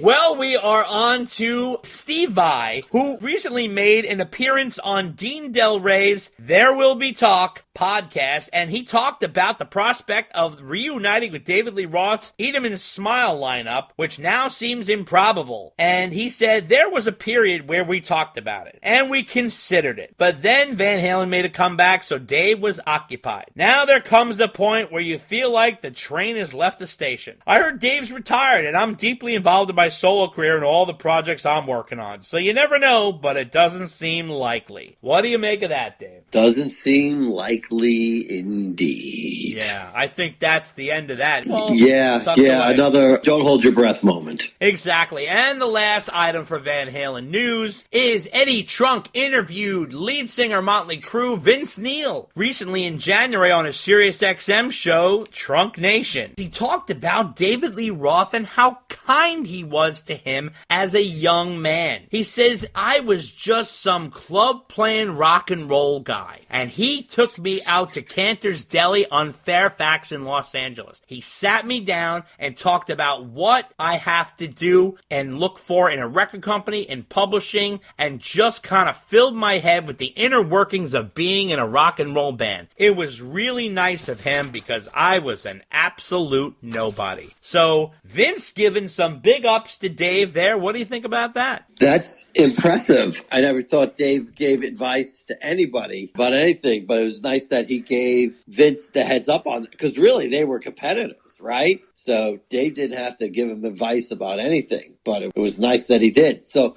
between Vince and Sammy Hagar, apparently Dave has been dishing out advice to fellow rock and rollers. Yep, absolutely. And that wraps up Van Halen news. And that's the way it is. Good night. And we are on to our interview with author Jim Serger, who is the author of Jump, the 40th anniversary of attending the 1984 Van Halen concert. It's a book he wrote about his journey to go see Van Halen in 1984 with all his buddies. It's a really cool book, and he also brings on his friend Chris Berger, who was also not only in attendance at the show, but went backstage and met the entire band. So we have some really good conversations with them. But before that happens, we have some mailbag to get through. So we got tons of letters, hearing your voices, and we're all about talking to you guys, and that is all coming up next. Take a listen. Originally, Edward and I from Amsterdam, Dave is from Bloomington, Indiana, and Michael's from Chicago, but that's neither here nor there. We got together in California and started, of course, at the local high school dances. Actually, in backyard parties. Yeah, backyard parties. We used to set up a keg of beer, charge $1, let the kids in. We'd have a friend with a big house and just let all the kids back. And then we moved the party indoors. We started to rent our own halls. Do the exact same thing. Only instead of charging $1, we charged $2.50 or $3.50. By the time we got the record contract, we could draw 3,000 to 5,000 people, and that was without a manager, without a label, without an agent, without anything. It was just Van Halen putting on their show in a hall. Sooner or later, the people from the record company were bound to notice, which they did. One night we played in a club in Hollywood, and Mo Austin and Ted Templeman came in and said, "Look these papers over, take your time, and see what you think." The next day we signed. If If you need a dose of VH, get a taste of the closest thing. Romeo Delight, the ultimate Van Halen tribute band, playing all the hits from the David Lee Roth era, first classic 6 albums, plus deep cuts, some of which have never been played live before by the band. They even throw in popular tracks from the Sammy Hagar era and solo hits. The most viewed Van Halen tribute band on YouTube, Romeo Delight, doing customized recreations of staging, instruments, and costumes from the classic Van Halen era. They even perform entire Van Halen albums in sequence. Romeo Delight plays theaters, casinos, summer indoor and outdoor festivals, and special events. They're also available for private parties. To contact them, call Bud Blanche at 215-704-5144. That's 215-704-5144. Or via email at sonicparade1@yahoo.com. Romeo Delight, the ultimate Van Halen tribute band. The long-awaited Van Halen book from legendary rock journalist Steve Rosen is here. Tone Chaser, Understanding Edward, my 26-year journey with Edward Van Halen. This is an over 400-page odyssey of Rosen's decades interviewing and being friends with the late guitar god, Eddie Van Halen. Rosen says, I spent 14 long, hard months writing Tone Chaser. It was both the most difficult story I've ever written and the most rewarding. I wanted to be honest and transparent as I possibly could, which was not always an easy thing to do. In the end, this was the most complete and comprehensive book I could have possibly written. There was nothing left to say when I reached the last page. With every word I wrote, I was reminded of the time I spent with Edward, and that hurt terribly. But it also brought back what a remarkable experience that was, and how insanely lucky I had been to have ever known him, and astonishingly to have been friends with him. I hope you can feel everything I felt. That is the purpose of this book. Pre-sales are currently going on now for the self-published book. PayPal Steve directly at scrosen@sbcglobal.net. That's scrosen@sbcglobal.net. It's $47 for those who are buying it inside the U.S., and that includes shipping. $95 for those who are buying it overseas, and that includes shipping. Tone Chaser, Understanding Edward, my 26-year journey with Edward Van Halen. Don't miss out. Order it today. Take a trip to the rock concerts of the 80s in this new full-color 300-page book, Pictures Alive, filled with never-before-seen photos. Go back and see the mighty Van Halen at their peak from 2 amazing concerts in 1982 and 1984, plus photos from Sammy Hagar and David Lee Roth solo tours, and many other bands of the day. Filled with amazing photos, classic stories, original ticket stubs, and more. If you're a fan of Van Halen, you will not be disappointed. Hit the ground running with Pictures Alive, the new book, now available at picturesalive.net. That's picturesalive.net.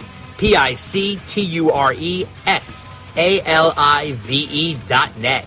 Get it today. Hi, this is Simon Alkin, the maker of Edward Van Halen, a musician, on YouTube, and you're listening to Dave and Dave Unchained. Author Greg Renoff is back with a new book, Ted Templeman, A Platinum Producer's Life and Music. The new biography of the record producer Ted Templeman, who went on to produce Van Halen, the Doobie Brothers, Van Morrison, Aerosmith, Sammy Hagar, and more. The book, which runs $19.95, and it's currently available at Amazon.com. From the man who brought you Van Halen Rising comes Ted Templeman, A Platinum Producer's Life and Music, written by Templeman as told to Greg Renoff. Available for only $19.95 at Amazon.com. Order it today. Check out the new podcast, The Rock Quarry, your place to hear in-depth interviews with some of rock's most colorful characters, with your host, entertainment journalist David J. Criblay. The Rock Quarry is available for free on Spreaker and iTunes. You can check us out on Facebook at The Rock Quarry Podcast, on Twitter at Rock Quarry Pod, on Instagram at The Rock Quarry Podcast, or email us at therockquarrypodcast@gmail.com. Pick up the new book, Eruption, Conversations with Eddie Van Halen, by Brad Tolinski and Chris Gill. These music journalists share with fans new and old alike a candid, compulsively readable, and definitive oral history of the most influential rock guitarist since Jimi Hendrix. It is based on more than 50 hours of unreleased interviews they recorded with Eddie Van Halen over the years, most of them conducted at the legendary 5150 Studios at Ed's home in Los Angeles. The heart of Eruption is drawn from these intimate and wide-ranging talks, as well as conversations with family, friends, and colleagues. In addition to discussing his greatest triumphs as a groundbreaking musician, including an unprecedented dive into Van Halen's masterpiece 1984, the book also takes an unflinching look at Edward's early struggles as a young Dutch immigrant unable to speak the English language, which resulted in lifelong issues with social anxiety and substance abuse. Eruption, Conversations with Eddie Van Halen, also examines his brilliance, who changed the face of guitar manufacturing. Eruption, Conversations with Eddie Van Halen. Get your copy today on Amazon.com. Little Eddie Van Halen is a regular genuist on the Moog synthesizer. And he plays it with all 12 of his fingers, the same ones he uses on his guitars, these homemade Dennis the Menace bits of trouble and whatnot. We'll be playing it as you hear it on the stage as we go around the world with this. We are carrying the world's largest production ever taken on a full-scale around-the-world tour. When we tour on the road, when Van Halen tours, we carry about 72 hardened criminals and a bookkeeper. All right, Dave, you know what time it is.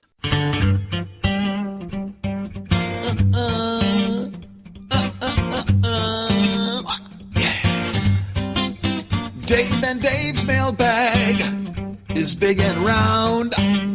Dave says he's tired, can't lift it off the ground. Wants a light bag, likes those the best. And he likes the short mail better than the rest.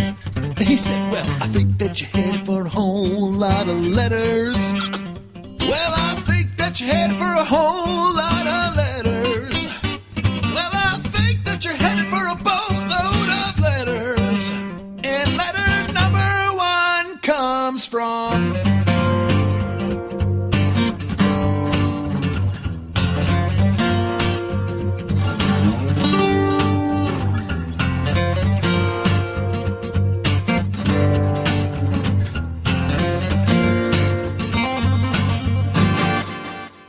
That's right, it's mailbag time again.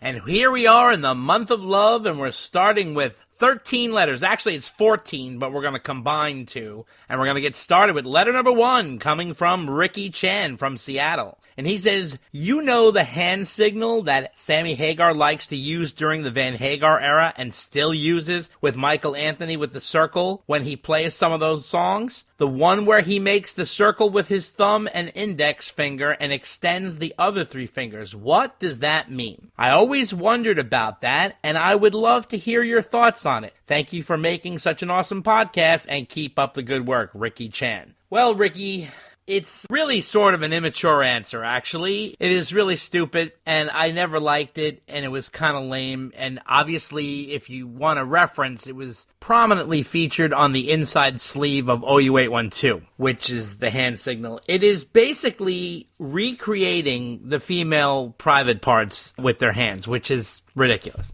And also, you know, Sammy screaming out, I need some pussy in the live version of Finish What You Started. So that's where that all comes from. And then there's another reference if you look at what they named their merch company. They named it Yesup. And if you look at that backwards, what does it read? So there you go. That's exactly what that means. What do you say, Dave? And that's all you need to know. Yes.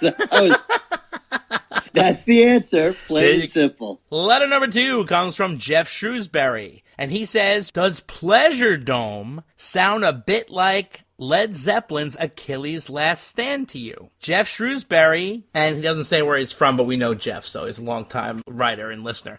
Well, here's a clip of Achilles' Last Stand from Led Zeppelin.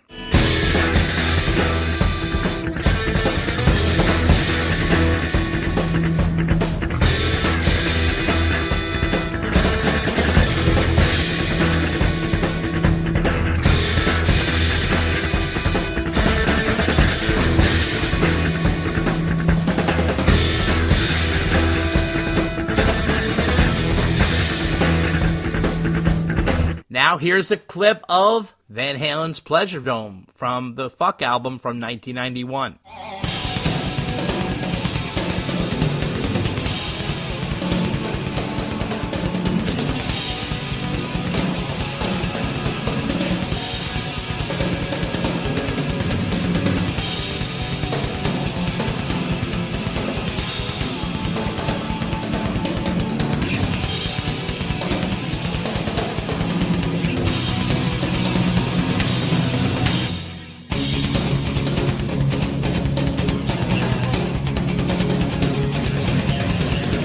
There is a similarity in the driving music, especially in the drumming. But the lyrics and melodies are totally different. You know, Pleasure Dome is such a stick in my craw because I think that song could have been an epic Van Halen song because the brothers were going crazy and I thought it was amazing, and Sam ruined it with his jerk-off lyrics, and they really just should have made it. I mean, honest to God, I would love to hear an instrumental version of that. That's how I think they should have kept it on the album and made it like a jam if Sam was not coming up with proper lyrics. But it is fierce to hear those guys play that, and it's actually really appreciated on the live album right here, right now, because they do play it on there where it's like a jam, right, Dave?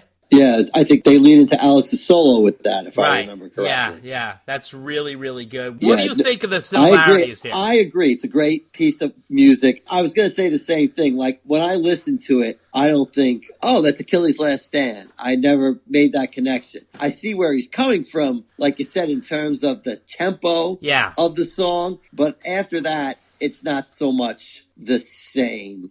And I'm with you on that one. I think it's a great piece of music. Sam's lyrics leave a little to be desired. I always make the joke that Sam's writing lyrics like, I don't have a clue how to write a lyric to this song. It's a prime example of some great Van Halen music, cheapened, if I may actually go that far, by a cheap Sammy lyric. The weird part is that you just wonder why. No one just went in and go, you can't do any better than this? Spank? Pleasure Dome? Dave, I think at that time they weren't saying anything about his lyrics. It wasn't until around the Balance era that Ed was saying something. Yeah, that's true. Letter number 3 comes from Tom Howell from Atlanta, Georgia. And he says, I have a question about the lyrics for Ice Cream Man. Dave doesn't sing these lyrics the clearest, and I was hoping you could clarify it for me. I have looked online, and I have seen 2 different lyrics for one point on the song going into the chorus. Here's the lyric in question. Got a puddin' pie banana or bim bam banana pops. I believe it's puddin' pie banana, but wanted to see what your thoughts were for these lyrics. Thanks so much, Tom Howell, Atlanta, Georgia. Well, let's play the clip from Dave. I got puddin' pie banana,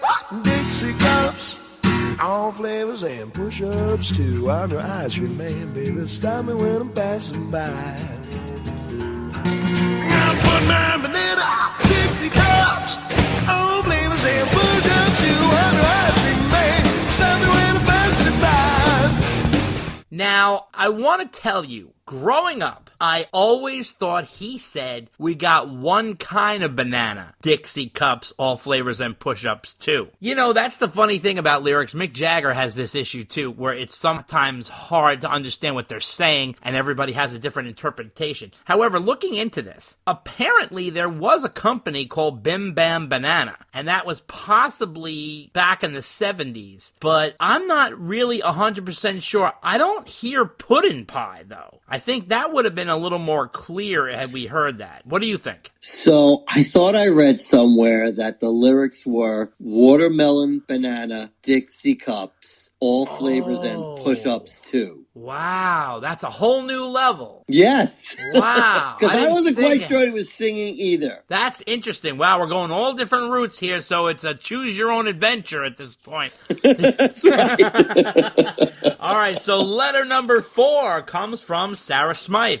from Kent, UK, United Kingdom. Says that I just read Darren Paltrowitz's book on how David Lee Roth changed the world. Seeing that Darren Paltrowitz is a professional private investigator and knows his stuff, he states in his book that Dave himself got kicked out of Van Halen. Those are the exact words. kicked out for making Crazy from the Heat record and for writing the film script, for which he even approached Aerosmith to do a song on the soundtrack when Eddie Van Halen turned him down. So after all the different perspectives from various people who have researched this issue, is this finally the truth now? That Dave got himself kicked out of the band. It says in black and white, it's from someone who does private investigations for a living and not just from a fan. What are your thoughts? Many thanks, Sarah Smythe from Kent, UK. Well, Sarah, it's always great to hear from you. And like I said, you and Melissa are holding up the fort for our female listeners, and we obviously want more of those. It's always great to hear from you. So thank you so much for writing in. You know, with all due respect to Darren and his research, it's a complicated answer, because I think, in my opinion, that there was a misunderstanding. Now, I think Darren is right in a way, and let me explain. I think he's right, but it's a little more murky than just he got kicked out of the band. I believe Dave thought they were putting Van Halen on pause so Ed could go do his film scoring, Dave could go do his movie, and then Van Halen would resume. Now, Ed made the move by hiring a new singer, and apparently there was this phone call that Pete Angelus was on, that David Lee Roth was shocked that they moved on without him. So I think he was really riding high on Crazy from the Heat and thought he could get away with basically going and doing the film. But I also believe that he wasn't really like, fuck Van Halen, I'm going and doing my thing. I really thought he just wanted to do his film. I really believe he had no intentions of Van Halen going on without him. I really believe that he didn't think that Ed would have the balls to pull the rug from underneath him, but he did. Now, this is what's amazing. Ed, a year later from that phone conversation, which apparently took someplace in, like, I don't know, April or May of 1985, right? A year later, has a new singer, a new album out, and he's on tour with the band selling out venues. That is incredible. So I'll give him props for that. But, you know, I really came to the conclusion that's really what happened, because I think his ego then went in the direction in the press, like, oh, you know, those guys, you know, they want to take a year to make a record. I got to get on the road. I want to do my thing. And it's like, I think it sounds better to be like, oh, I'm leaving this and that. And, you know, the boys, oh, Dave went off to be a movie star, this and that. But really, I think it broke down a lot different. So now, in terms of what Darren said, I think when Eddie pulled the lever and went and hired a new singer and just took a hard left, he kicked Dave out of the band in such a respect. Like, he didn't call Dave up and said, fuck you, you're out of the band. I think he basically said, you're going to go do that? All right, I'm going to go do this. And what he said, I'm going to go do this, it's not like he's like, I'm going to go make a solo album. He's like, I'm going to move on with Van Halen. I don't think Dave had any clue that he was moving on with Van Halen. What do you think? Well, Dave certainly didn't do himself any favors by doing the Crazy from the Heat EP or wanting to have a movie career. Certainly Ed was frowning on the EP. I mean, publicly he was supporting it, but I don't think he was a fan of it. And he definitely wasn't a fan of Dave going off and doing a movie. And it does get kind of sketchy, because I seem to remember reading Ed's and the band's interview in Rolling Stone, where apparently the last time Dave and Ed met was, I forget whose house it was at. It was at one of their houses. And Dave was like, well, I'm going to go off and, you know, do the movie with or without you. And Ed was like, well, goodbye then, you know. So I do think Dave thought he could get away with it and come back. Yeah. I think Ed saw that as the ultimate betrayal, and he's like, F this, I'm done. Yeah. And I don't think Ted Templeman was expecting that. And especially after Dave was like, oh, I'm not waiting on these guys. And Ed's like, not waiting on these guys. Like, that's all we do is make music, make an album, and tour. And the guy had music ready. He was ready to go. If you read the press very carefully, he was waiting for Dave to finish his promotional tour for Crazy from the Heat. He had music that he gave Dave, and he was like, all right, man, let's go. That's right. I mean, there's always the question of, like, what kind of demo tracks were they making for the follow-up to 1984? and are there any Dave vocals on them or anything? Right. And, you know, apparently there's maybe a few scratch tracks out there. And even Dave himself, I think on David Letterman had said, you know, we're going back into the studio this year to work on an album. So that really wasn't a surprise to anybody. I think Dave wanted to make a detour. The band didn't want to make the detour. Dave was like, all right, well, I'm doing it anyway. Well, what Dave said on Letterman, though, he was talking about Van Halen making another album. Oh, yeah, no, that's what I mean. I'm sorry if I wasn't clear on that.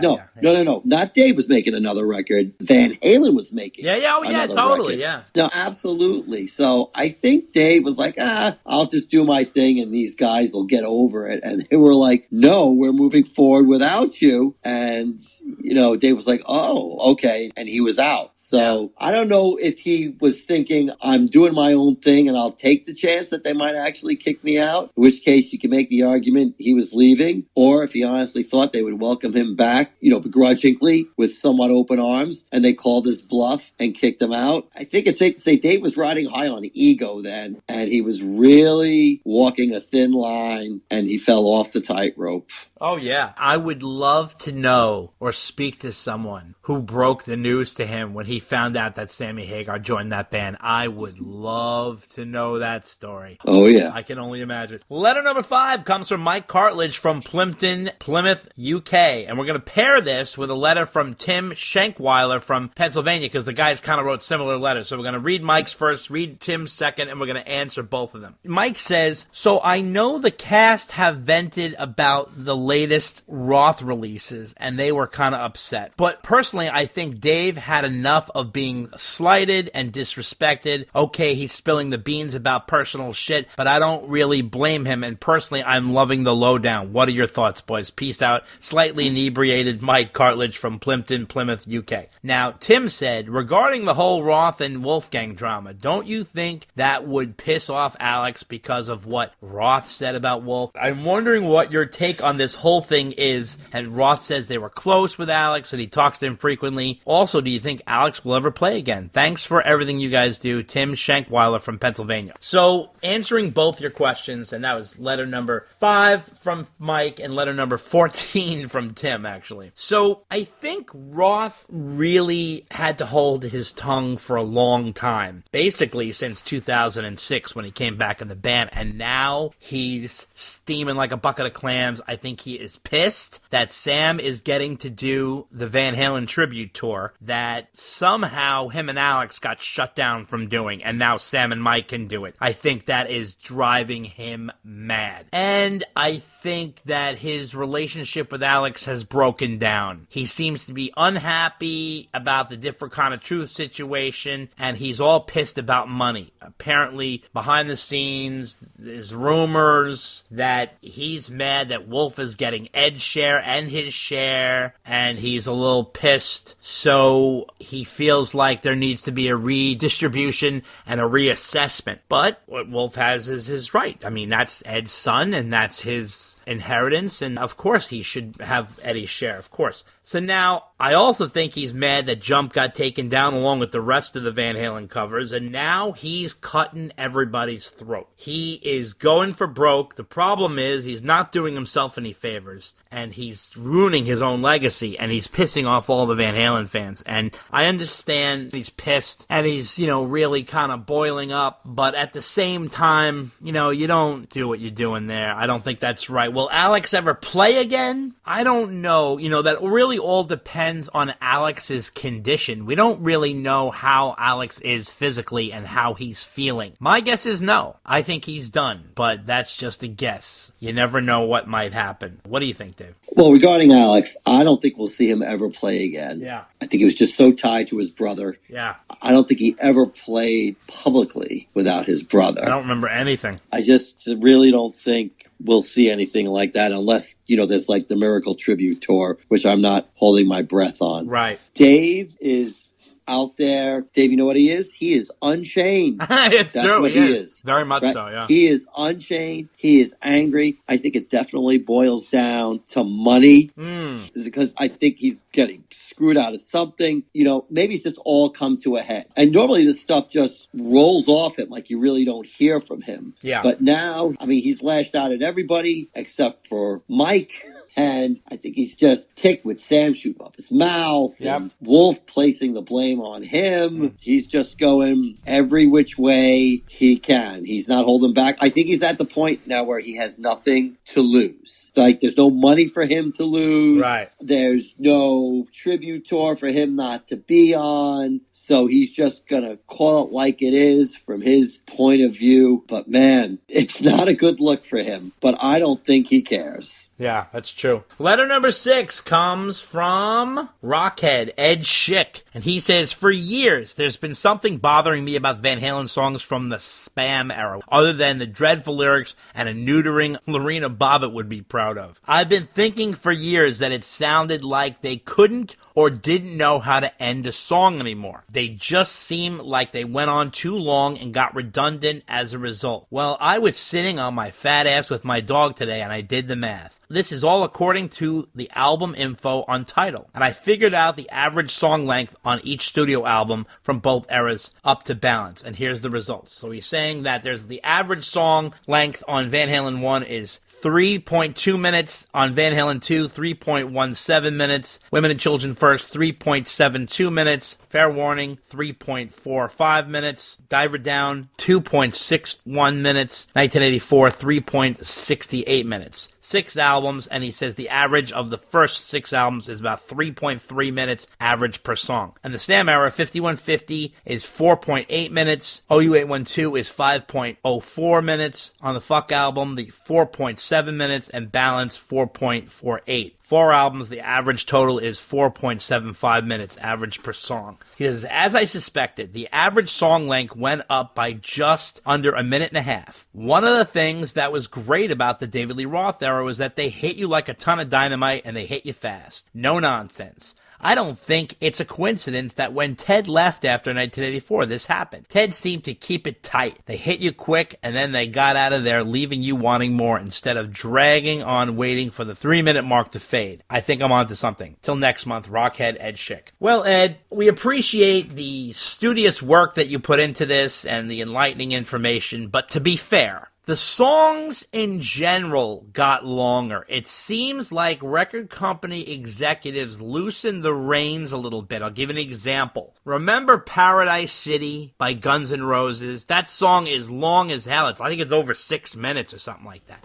That's an extreme example, but that stuff started happening. It's not just Van Halen. If you look at Bon Jovi, Aerosmith, the songs started becoming 4 or 5, some even up to near 6 minutes. And that changed with the times. Back in the old days, it was hit it and quit it. And in fact, if you go back prior to Van Halen, the songs used to be under 3 minutes. So, that's really the case there. I also think the thing about Dave hitting it hard and fast and like a stick of dynamite, I understand your point there. But the songs were different. Ed wrote differently. He wrote way more melodic when he was with Sam. If you listen to the interview I did with Sammy, it's on this podcast. It's years ago, but it's in our catalog. Look it up. It's somewhere around October of 5, 6, 7 years ago. He even said it in the interview. Those type of songs, those hard-hitting rock songs, he goes, Ed wasn't writing those like that. I wrote songs based on the music Ed gave me. It's not like Sam was preventing them from doing those styles of songs. That's what Ed was writing, and that's what Sam wrote to. So I understand what you're saying, and it makes sense, and it's interesting what you pointed out there, but I don't think that's exclusive to Van Halen. What do you think, Dave? I agree with the second half of what you said, but I don't agree with the first half of what you said. Okay. I do think Ted Templeman was a big part of them keeping those songs shorter. It was also in part what Ed was writing at the time, but I do think Ted wanted to keep it short and tight. And the other thing was, I think also David Lee Roth was partly like that because he really wasn't into live cream jams that would just keep on going forever. Right. Like get in, get out, make your point, make them hungry for more. Right. The other thing is when Van Halen was with Dave, that was during the vinyl era. And they really tried to keep those albums under 40 minutes so they could get the best sonics from the album. Yep. So by the time Dave had left, a few things were happening. Number one, well, Dave left, right?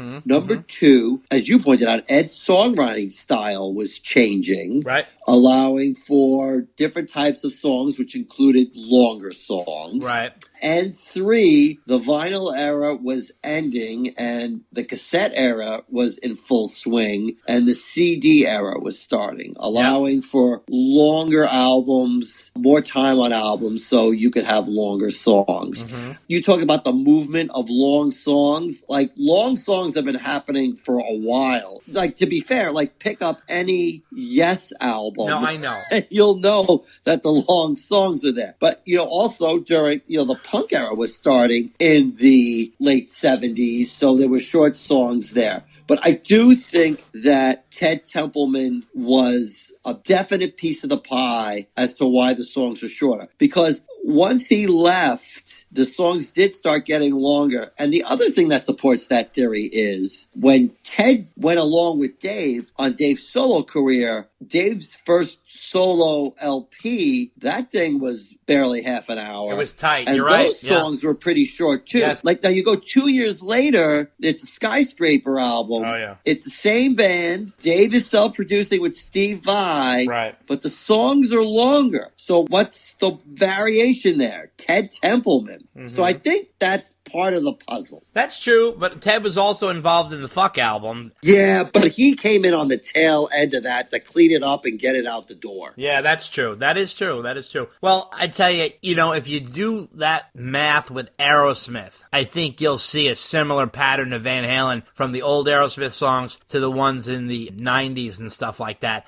because they were definitely longer songs. And I think radio was allowing for it too, and the CDs were allowing for it too, because there's 70, 80 minutes on a CD or something like that. So yeah, there's definitely more room there for sure. Now, letter number 7 comes from Baden McLeod, and he says, not only did Wolf just tour with Tremonti, but he was a member of the band. He played bass and backing vocals on 2 Tremonti albums in 2015 and 2016. Take care, guys. Baden McLeod. Yes, that is true for sure. I believe Wolf was really just getting his feet wet outside of Van Halen with Tremonti, and it was before he took off on his own with Mammoth, and Mark Tremonti has been a good friend to Wolf. In fact, he's even bringing Mammoth WVH out on the road with him on the Creed tour, which is happening this summer and fall. So it's clear those guys are tight. Mark's always been good to Wolf, and that is not a surprise. What do you think, Dave? Oh, yeah. Thanks for reminding us that Wolf appeared on both those albums. And that certainly gave Wolf a taste of what it was like to tour with another kind of band that didn't have the politics that Van Halen did. Right. I'm sure that was a good experience for Wolf. Absolutely. Letter number 8 comes from Eric Torbick, the perfect letter writer from New Jersey. And he says, while we all enjoy Sammy misstating facts, numbers, and dates, one that always bothered me for some reason was the song Love Walks In. Every night on the 5150 tour, Sam would incorrectly introduce the song as Love Comes Walking In. In Sam's defense, Love Comes Walking In are the actual lyrics, so I was wondering if maybe Warner Brothers changed the title and no one told Sam. For months on stage, he's been introducing the song with the wrong title and no one gives him a heads up. Did either of you ever notice this and know any further details about the song's title? Eric Torbick, the perfect letter writer from New Jersey. Well, Eric, another well done letter.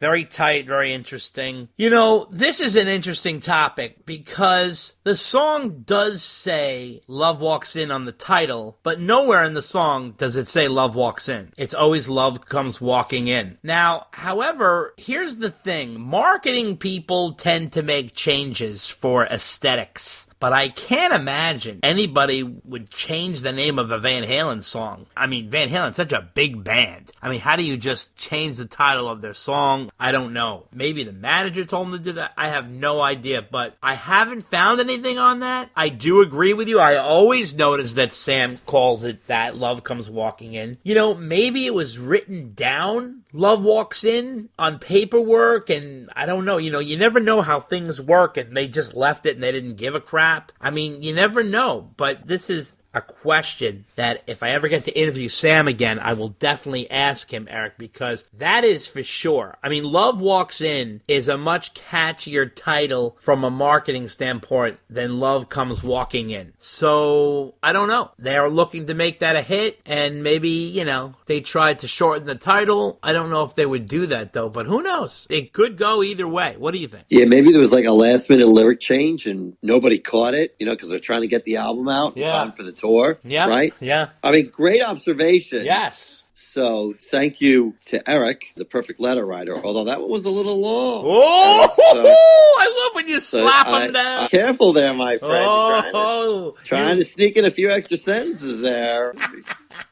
Be careful. But no, seriously, great observation, great question, very puzzling. But, you know, then again, Van Halen wrote a song called Secrets, and I don't think that word is in the song at all, anywhere. So the secret is why they call it Secrets. So, yeah, I don't know. We'll have to ask Sam, although that's not on the top of the list of questions we want to ask Sam, but that's a good one. Yeah, that's definitely, a good one. for sure. Letter number 9 comes from Mario Aguilera III from J-Town in Illinois. He says, I've always been curious about how licensing and copyrights work in the entertainment industry. For example, in Ron Howard's film Night Shift, you can hear Van Halen's You Really Got Me. Now, does the producers of the movie have to get permission from Warner Brothers Records to use that song, or do they need to contact the writer of the song, who is Ray Davies of the Kinks, and also contact that record company? Do they have to pay a fee? Also, that film was distributed by Warner Brothers as well. Would that have been easier for them? Here's another example in the film industry. The Wedding Singer. I'm sure you guys remember where Sandler's girlfriend is wearing a Van Halen shirt, and he actually says the words Van Halen. In fact, I think the line is, "Hey Psycho, take off my Van Halen shirt before you curse the band and they break up," which is funny because the movie is set in 1985, and that's exactly when Van Halen breaks up. So he says, do they need permission to even say the name, or do they need permission to use their music? Oh, and did anyone ever hear if anyone from the band said anything about that scene? I'm sure they got a kick out of it. I'm sure they did. Thanks, guys. Happy trails. Mario Aguilera III from J-Town, Illinois. Mario, thanks so much. I appreciate you writing in. For sure, Ron Howard needs to get permission to use Van Halen's You Really Got Me. That's for sure. There's a fee that they have to pay. I'm sure they don't have to contact Ray Davies, but I'm sure he has to get paid because it's his song. But it's not his version, but he will get paid either way. He just gets a check for sure. Anytime You Really Got Me is used or whatever, he gets a check. That's part of it. Yes, it's certainly easier for them to get that stuff from the same company, without a doubt. They still have to pay, but it is easier to get things passed through. The Wedding Singer, saying Van Halen is not a problem. However, the use of the shirt on the girlfriend, if you look in the credits, the end credits of the movie, it'll say something like, Van Halen logo was used with the permission of Warner Brothers Records. There's something in there. They probably had to pay some sort of trademark or something to use that shirt or something like that. But to say Van Halen is no big deal. What do you think, Dave? You think they had to do that for the shirt? Yeah, I bet you anything. Because anytime they prominently use a logo in a movie, like prominently, prominent? Someone's Okay. standing in front of the screen wearing the shirt, you know, it's a nothing fee, but it's a courtesy thing. But for sure, for the song, oh yeah, of course, the song, anytime a song is used, yeah. Yeah, no, I agree with you on that one. You know, it's funny, I had this book sitting on my night table waiting to read about the music industry and how it works and what people get paid for and things like that. Yeah. So ask me again in like about 3 to 6 months when I'm done reading the book to figure that out. You could say the band's name until you're blue in the face. But once you start using their music, you need permission. Yeah, I agree with you. I don't know if Ray Davies gets notified or not, but better make sure he gets paid because he's a songwriter. He gets mailbox money. He just goes there and says, another check from Van Halen. Whee! I can buy a cappuccino today. All right, so letter number 10 comes from Brandon Wall, a.k.a. Chocolate Slim. And he says, hey, Dave and Dave, I'm getting straight to the point. When are you guys going to review Women and Children first? When are you going to cover Van Halen's 1983 US Festival performance, since the 40th anniversary was last year and you guys didn't care to mention or bother celebrating it? After all, it was one of the few full concerts shown besides the South American ones and the one in Maryland with the original classic lineup of Dave, Ed, Alan Mike, a.k.a. the Mighty Van Halen. Please cover the Van Halen Us Festival. He's a little testy. Then he says, he wrote in another letter, and he says, hey, Dave and Dave,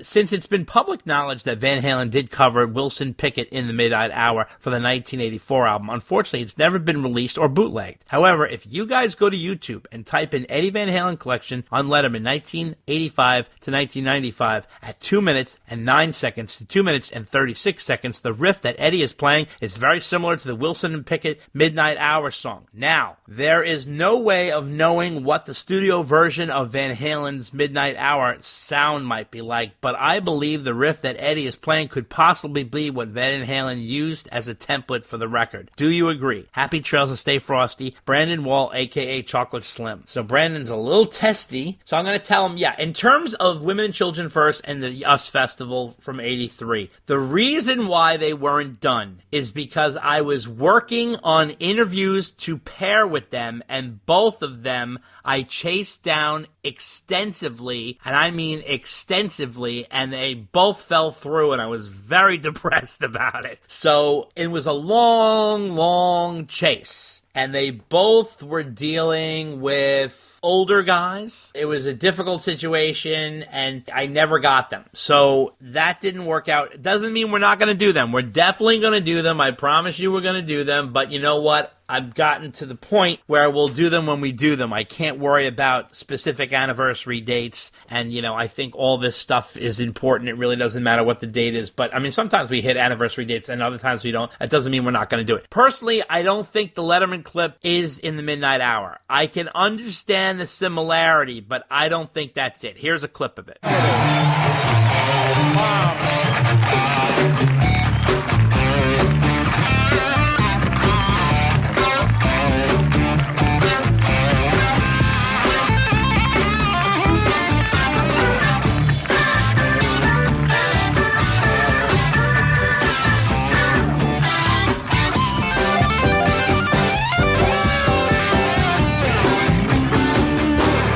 I do want to hear that cover so bad, you have no idea. That's one of the gems that I really wish that they would release, but that ain't coming out because that is buried at 5150. So I don't know if we'll ever see the light of day of that, but what do you think, Dave? That is one of the golden treasures we'd love to see released. But again, not holding our breath on that. As far as other things, yeah, you know, sometimes we hit the anniversary, sometimes we don't. Sometimes we have ideas for shows and we have things lined up and they don't quite pan out. And then we're like, all right, well, we'll do it in a few months, but something else comes along. We're like, all right, well, let's do that now because it's more timely. Right. Oh, hey, look, we finally got in touch with this person who we've been trying to get in touch with the past 3 years, and it's now or never. So we do that. You know, we don't want that to sit on the back burner too long. When we started the podcast, we're like, are we going to run out of things to talk about? Like, are we just going to have to start doing album reviews? And then, like, what are we going to do after we do all the album reviews? But as you pointed out, we still haven't done Women and Children First. Right. So, yeah, you know, we'll get to it. Don't you worry. Yeah. We're always thinking of things. It's nothing personal. We never really target anniversary dates unless it's just convenient and we run out of other brilliant ideas of things to talk about. Or it works out. It works out. Sometimes we've done it. Right. It works.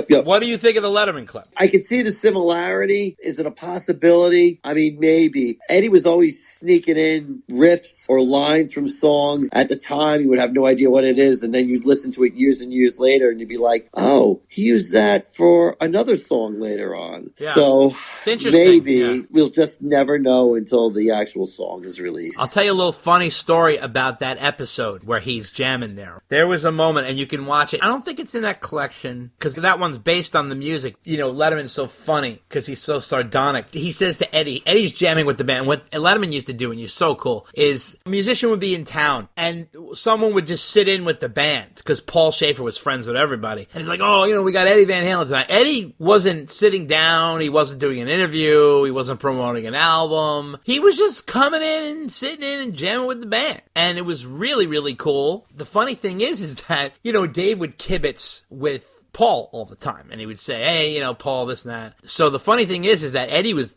real casual. He was in like jeans and a Hawaiian shirt. He had cut his hair, everything. And he's just jamming this and that, having a good time. So he kind of took Eddie by surprise and he goes, oh, the great Eddie Van Halen, you know, sounds amazing. It's so great to have you here. Let me ask you a question. Is David a pain in the ass? And it was just such a funny moment. He took Ed by surprise and Ed started laughing and he got so overwhelmed he put his guitar over his face.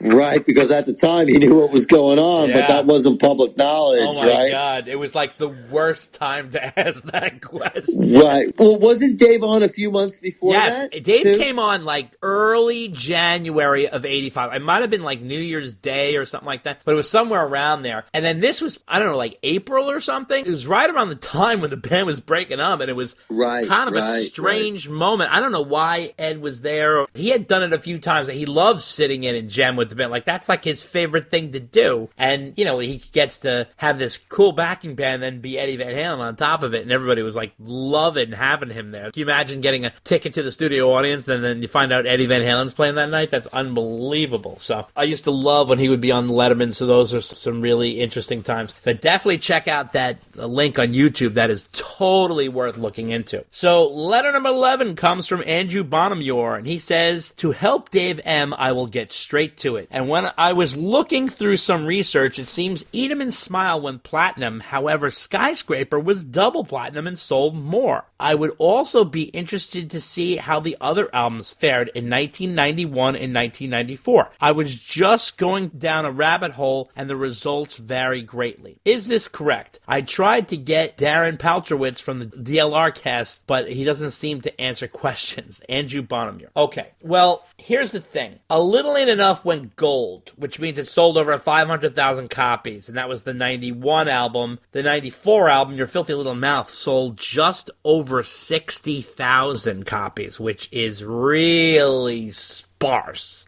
and quite the drop-off. And you can tell that things really went in a weird direction. I'm actually shocked that Skyscraper sold more than Eat 'em and Smile. That is really shocking. You know, I looked it up too. And I can only tell you what the albums were certified for. Yeah. And Skyscraper, like Eat 'em and Smile, was only certified for 1 million albums. Yeah. So I don't know where the 2 million comes from, because these albums haven't been certified since they came out. That's the problem. Which is always Sammy's argument when he uses Sammy math. Yeah. But the thing is, could Skyscraper have sold more albums in the long run? Yeah, sure, absolutely. It seems surprising to me, but hey, you never know. But the thing is, with nobody keeping up with the certifications, it's kind of hard, because I just don't know of any one database that truly tells you what the cumulative sales to date are for any album. It is a piss poor system. And to be honest with you, I don't think they're even properly accurate.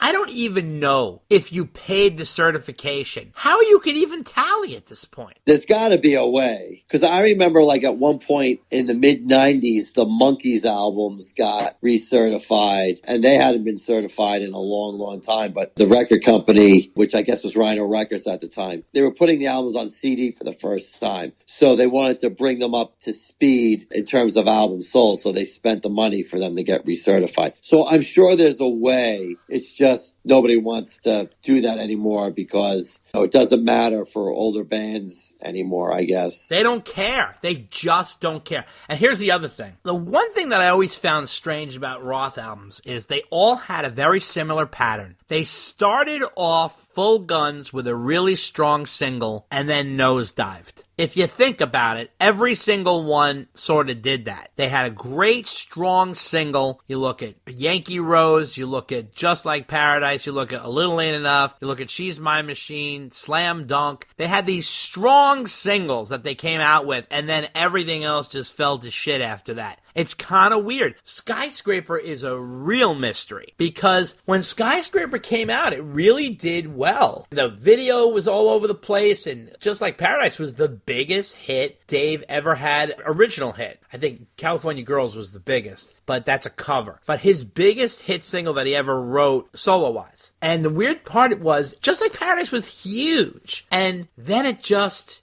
dissipated. He had so much press on Skies. We did a world tour, a way bigger tour than even Eat 'Em and Smile, and I don't quite understand what the hell happened.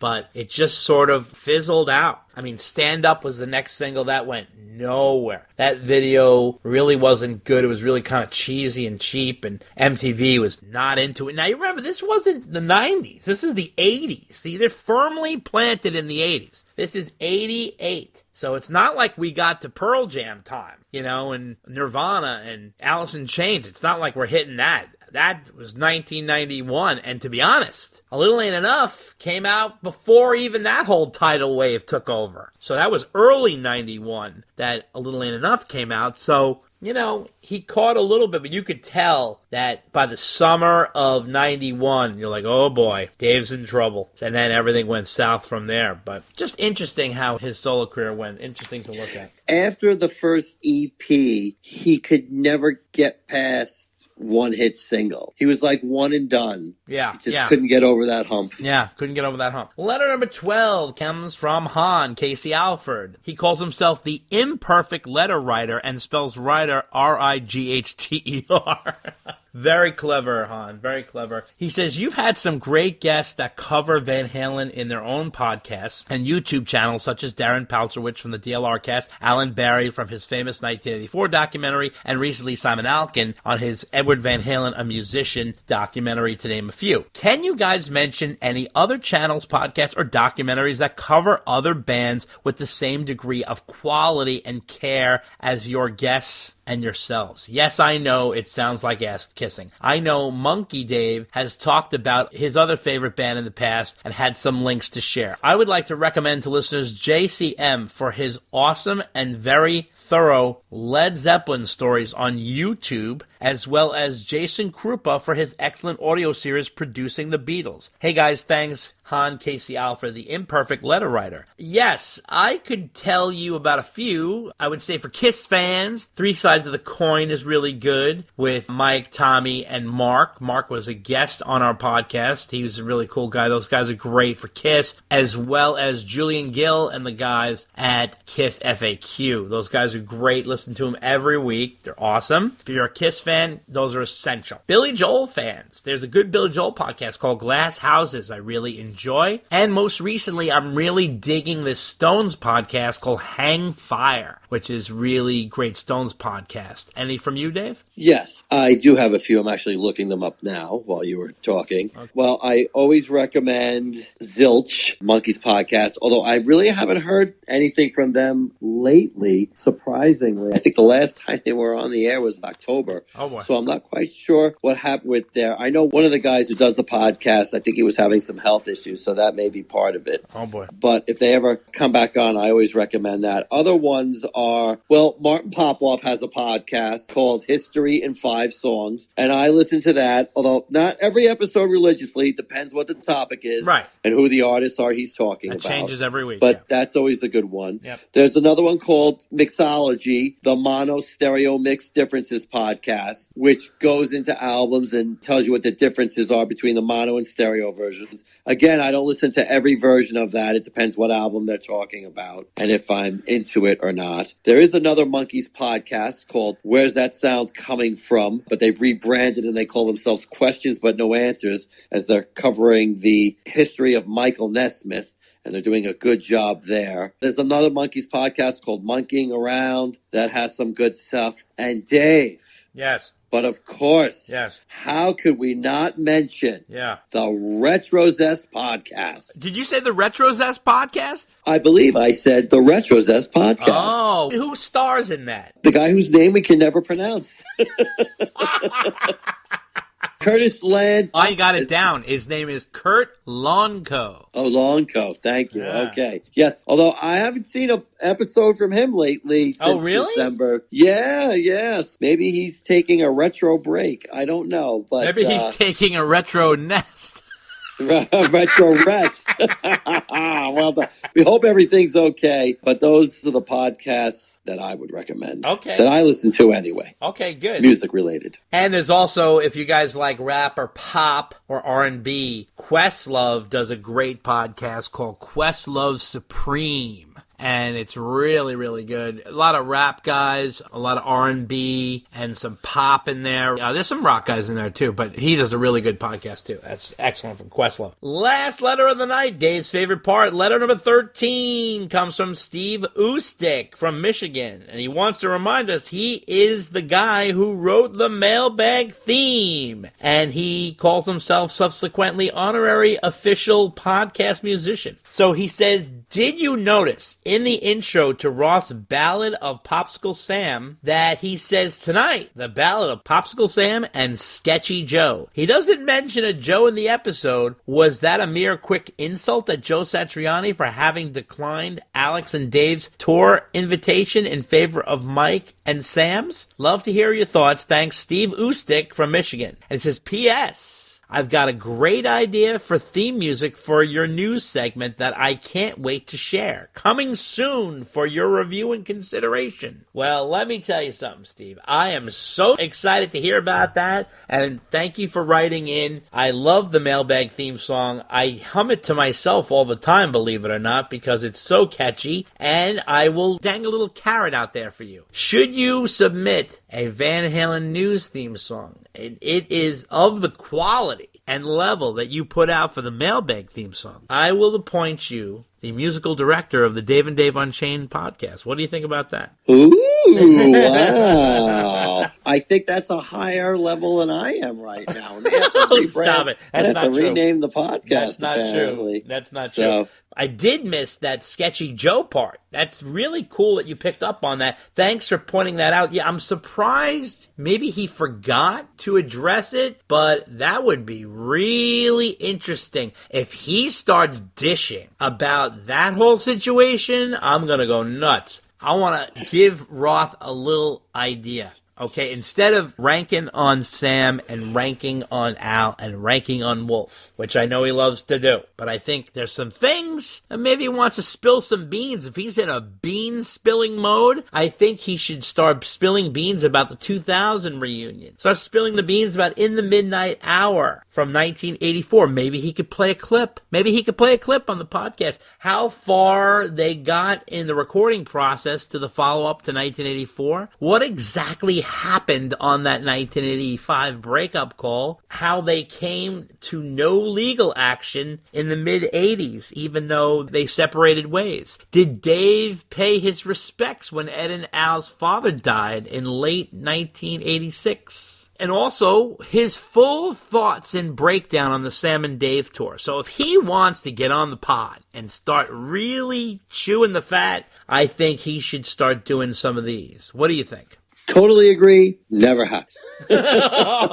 Although, yeah, I mean, or hey, why don't you just ramble on about the 1981 tour for an hour? Yeah, well, that's true. Right? Yeah. I mean, stuff like that. But anyway, yeah, the reference to Joe in the title. Thank you for bringing that up, because I actually meant to bring that up when we were going to talk about it last month, and it slipped my mind because, yeah, he doesn't talk about it at all during the podcast, but that's the title. And yeah, I think that is a definite reference to Joe Satriani. What does he call him? Sketchy Joe?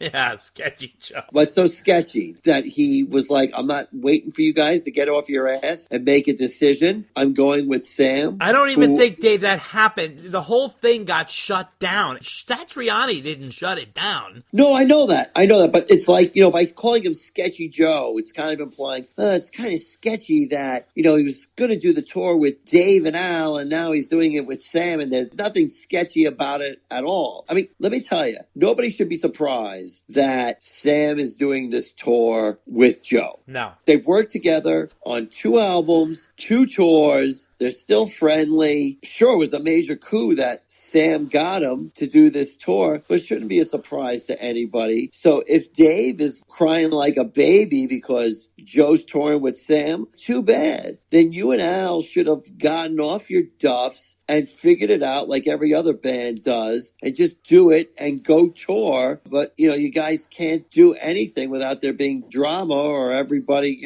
getting their unfair cut or whatever. And Joe's not sitting around waiting for people to make decisions. Joe is doing his solo career. You take too long, bye-bye. Joe's got things to do, and Joe's going to do them. Yeah, he's busy guy. Joe has a million Exactly. things to do. And, the thing is that you cannot point to a nicer, sweeter, more straight across the board guy than Joe Satriani. There's nothing sketchy about Joe Satriani. He is such a delight. He's a straightforward, straight shooter. That guy is not only a great guy, but he is so solid of a player and a human being. I mean, he's a really chill guy and plays like a monster. So, there's nothing bad to say about Joe Satriani. I mean, not at all. You know what? He belongs with Sam and Mike because he fits with them. Those guys are chill, relaxed, nice guys too, and I'm sure they're going to have a freaking blast this summer, and I really think people are underestimating them, and I think they're going to come out with a great show because I think Joe is going to be the star of the show. I'm telling you right now, that guy is my second favorite guitarist underneath Eddie Van Halen. So I'm beyond excited for this. And let me tell you, like Dave said before, there is no way Joe is going to come out and not give 120%.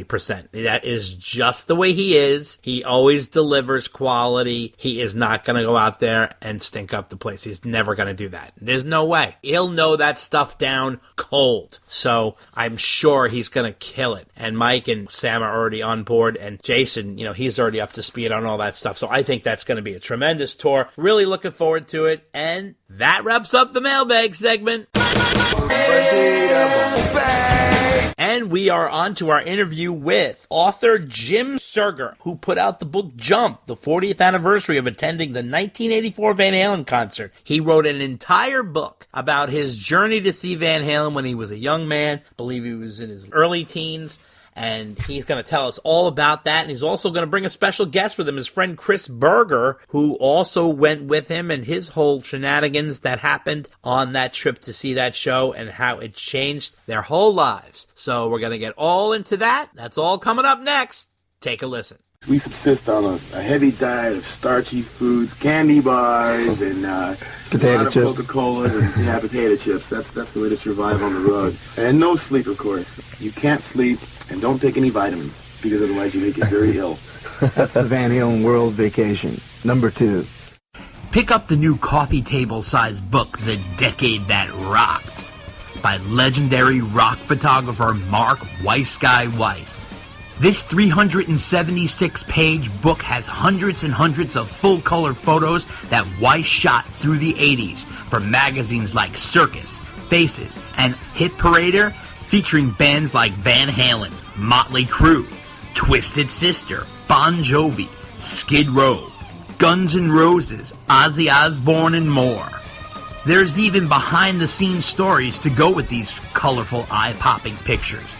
The Decade That Rocked, a new book by rock photographer Mark Weiss, is available for purchase now.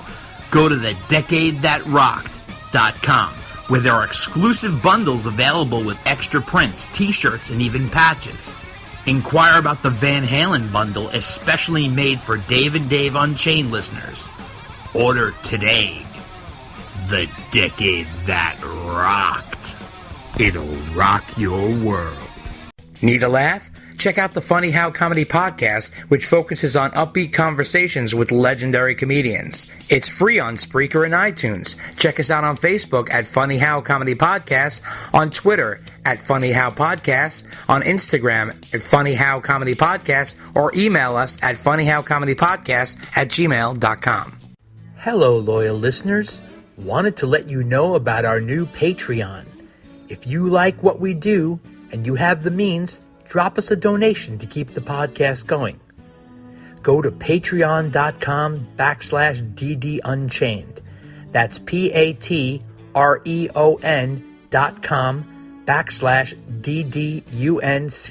UNCHAINED. Any size contributions are greatly appreciated. We have special packages to those who donate $45 or more. You'll get the Unchained package, Trust me, it's worth it. Contribute $65 or more and you can get the Romeo Delight package, which is Unchained plus more. $95 or more scores you the Top Jimmy package, which is the kitchen sink.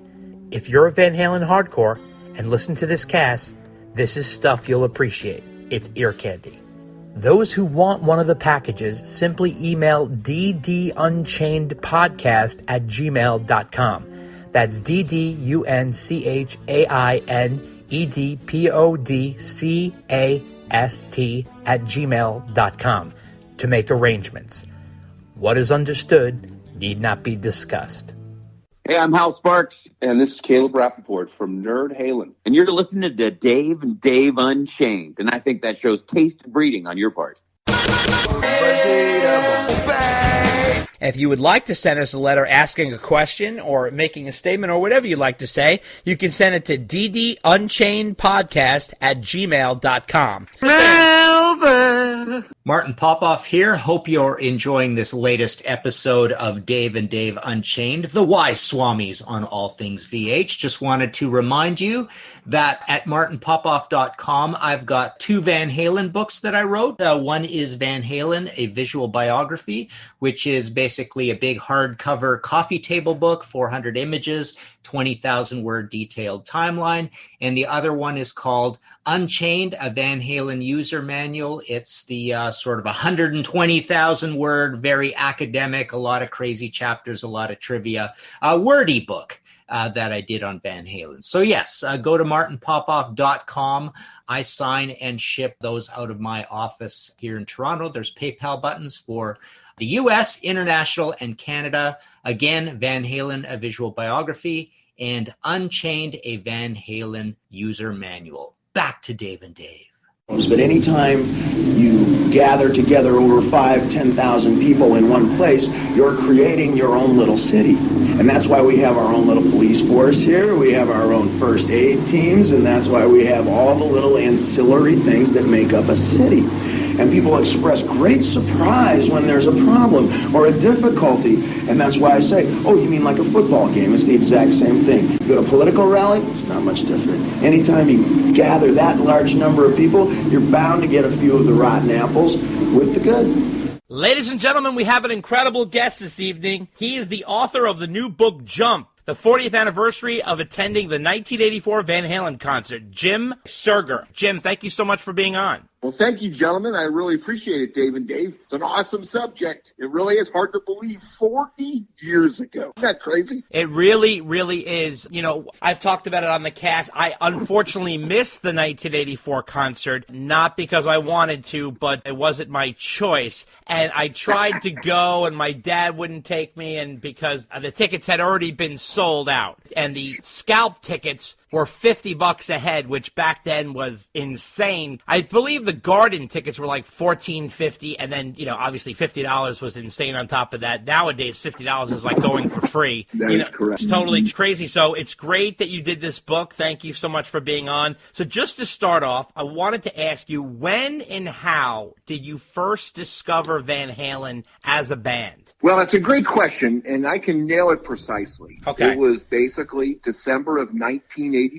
Okay. I was 12 years old, and I wasn't allowed to listen to rock and roll music. And all I could listen to were my parents' albums, the Bee Gees, right, the Beatles, of course, over and over and over again. And they started playing this song over the radio, and it was on a radio station that I was allowed to listen to in the car. And it wasn't the heavy metal rock and roll station. It was a bebop, bubblegum station, right, you know, top 40 Casey Kasem. Okay. And then MTV and cable were just welcomed into our house. Right. So there's Martha Quinn right there on around January 2nd, 1984, and they are playing this Jump video. Wow. So I am welcome to Van Halen because of At 45, it came out on with House of Pain on the flip side. And then the music from MTV blaring. And my brother and I and my whole family, my mom and dad, just started watching them. And my mom said, man, these guys are pretty good. I think she was kind of in love with Eddie and David. You know what I mean? Right. Because she knew the backstory, you both, to Valerie. You know, as a teenager, I knew who Valerie was, but I couldn't correlate her with Eddie. You know, I was playing baseball, basketball, you know. Sure. So that's when I was welcomed into the world of Van Halen, was right at the age of 12. So perfect timing to be introduced into my version of the best rock and roll band ever created, just like my parents thought theirs were, and their parents thought Perry Como was. Right, exactly. And so perfect timing for Jump to come out and then create a buzz. So that's when I was welcomed to Van Halen, because of MTV. Oh, that's perfect. Absolutely. Now, what about you two guys? Yeah, I actually got into it through Diver Down. Believe it or not, I was sleeping over a friend's house, and his sister was listening to Van Halen on her earphones. It was so funny because she was a really cute girl, and she was listening to Van Halen on that Walkman. Walkman was brand new. It was like the hottest thing. So I said, what is she listening to? It sounded kind of cool, like through the earphones. And then I went up to her and I was like, what are you listening to? And she's like, oh, I'm listening to Van Halen. And I was like, what is that? And so she just leaned over and put the earphones on my head. And it was so funny because she was like this really cute girl. And she leans over me, and I'm probably like, I think 12 at the time.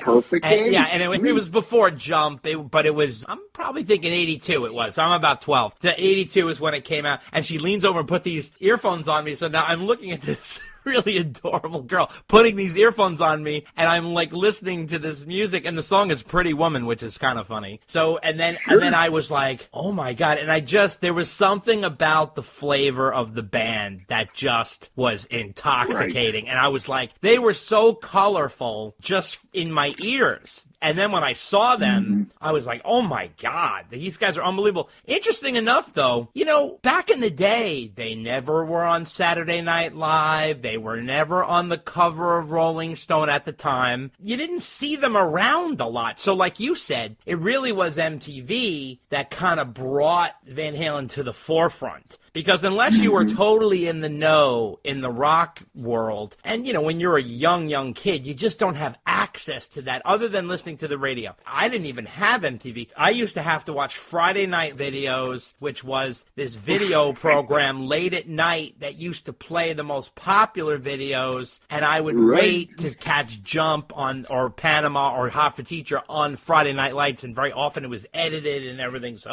but yeah, that's how I got into it. That's awesome.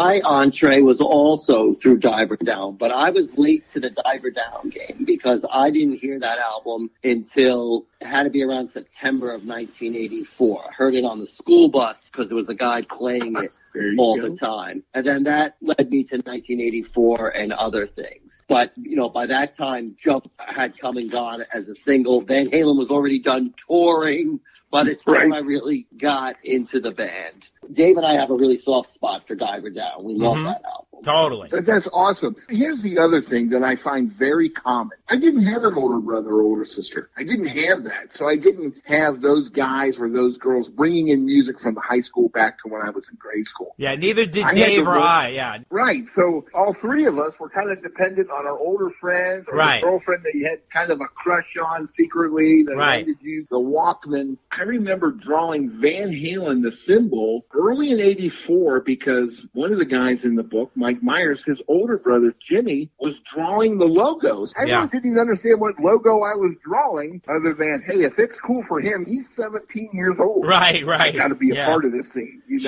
Sure. Yeah. I have an absolute tick. I am constantly drawing the Van Halen logo or the Stones tongue. I've been doing this my whole life. The Stones tongue and the Van Halen logo all the time on whatever scrap pieces of paper and stuff like that. So that's like a thing with me. Obviously, the book centers on your incredible journey to see the band at the Cincinnati Gardens on March 9th. Now, how did you initially hear about the show? Well, that's funny you should say that because that is the missing link.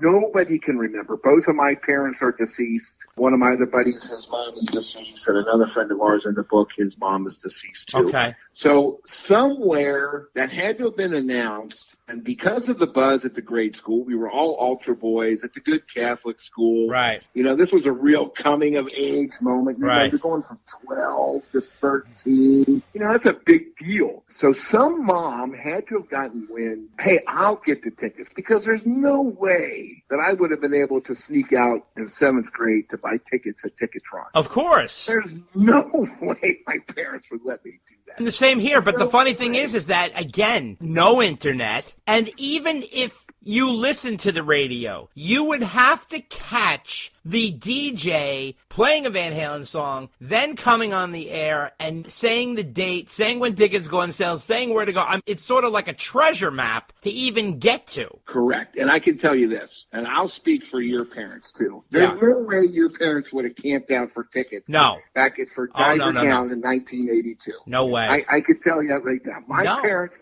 never would have camped out or pitched a tent. No, no way. In fact, yeah, you're right. There's no way. And in fact, Dave's father explicitly told him that there was no way that was going to happen. Oh, yeah, no. The funny thing is, this is how it went down with me, and I'll say it real quick because I've said it before on the podcast, but I had my 14th birthday, and I always wanted to go to a concert. My father said, okay, well, what concert do you want to go to? I'll take you to a show. And I said, I want to go see Van Halen. And he goes, okay, let me look into it. He looks into it, he goes, tickets already went on sale and they're sold out. You got to pick another one. And I was just like, that's the one I really want to go to. He goes, all right, let me look into it again. He looks in, and he had this guy that he used to get tickets from a scalper. And I mean, we're not even talking about StubHub here. We're talking about dirty, low guys, scalpers, who is named Charlie Ace. This is like some Soprano shit. The guy was probably printing them in his basement. So I said, can you call Charlie Ace? Because my father would get tickets for ball games and stuff like that from this guy. So he was like, all right, let me just see what he's asking. So he goes, dude, they're $50 a ticket. There's no way. That's insane. Which is what? So about 4 times the price. So I was like, he was like, no, we're not going to do that. You got to pick another one. So I was just like, and I was like so upset. But, I said to Dave, even if he did get me those tickets and took me, I gotta be honest with you, knowing my dad, and I'm gonna talk to you about this, I was a little afraid in my head that had he took me, he would have yanked me out of there before Van Halen even hit the stage, because he was a hardcore straight-laced Marine type guy. Okay. Had he gone in there and smelled the weed and seen the scene, he might have been like, no. Which would have been worse. I agree. So I wanted to ask you, was it like that? Was the atmosphere like that? The atmosphere was 100% that times 5,000. Oh, wow. I mean, we were exposed to so many elements that could actually happen in an hour and a half, 2-hour period, that from a girl standing next to me and my other buddy at the concert, probably a high school kid or maybe a college girl, drop dead gorgeous. Mm-hmm. She comes up and says, can I stand between you guys? And both of us said, yes. I mean, we're 13 and there's like an 18, 19-year-old. The smell in that place was enough to wake up anybody at Woodstock that night. I'm sure. Okay? I'm sure, yeah. The scene of the girls screaming, I mean, it was complete chaos. And I tell you what, Dave and Dave, I was right there with them, with the exception of the extracurricular activities. The excitement and the adrenaline was flowing through me because we were in row 10. Wow. So what is that, 15, 20 feet away from Dave? That's insane. Probably 40 feet away from Eddie on the right, another 40 feet from Michael on the left, and we're within 100 feet of Alex. Wow. It was everything that you would want to happen, and that was all of our first concerts. All of my buddies that I played t-ball with, we had backyard parties, swimming parties, cookouts. All my buddies are there with me. Wow. And they delivered one amazing concert. And that's what this book is about. Yeah. Somebody asked me to describe it. I said it's a 236-page thank you to the band Van Halen on what they gave us. And you're also seeing them at an absolute flaming hot point. I mean, they were on fire. So that band was so hot, and they were so huge, and the hits are coming, and the videos, I mean, they couldn't have been bigger at that point. So you were seeing them right at the apex. That is correct. So on February 25th, Jump goes to number 1 on the Billboard Hot 100, and then we see them on March 9th. So we're right in the middle of everything. Right. going on. The height of the whole thing. That's true. The height of the whole thing. That's true. So it's been 40 years, and you weren't partaking in any of the extracurricular activities happening at the concert at the time, so you're probably clearer than most. But it has been 40 years. And notwithstanding the book you wrote, what is like the one most memorable thing that you remember about the concert? The biggest thing is being there with my friends and experiencing that with them. And my dad and my mom and my brother were not with me. It was an adult environment. It was a Friday night. Right. Normally I probably would have been in bed by 11. You guys know that. And here I am. I'm out seeing what I thought was only Van Halen, and I got to see a warm-up band autograph with them. And Wow. we're like, wow, we get a 2-for-1 concert? I mean, all of us guys were blown away. And to experience that with my friends, Dave, to answer your question, that's what the perfect memory that Van Halen gave me. I got to see the hottest band with my friends. Right. That's true. And they're still all my buddies to this day. Which is awesome. Now, this was pretty much your first concert, right? That is correct. Right. So how much of this defining moment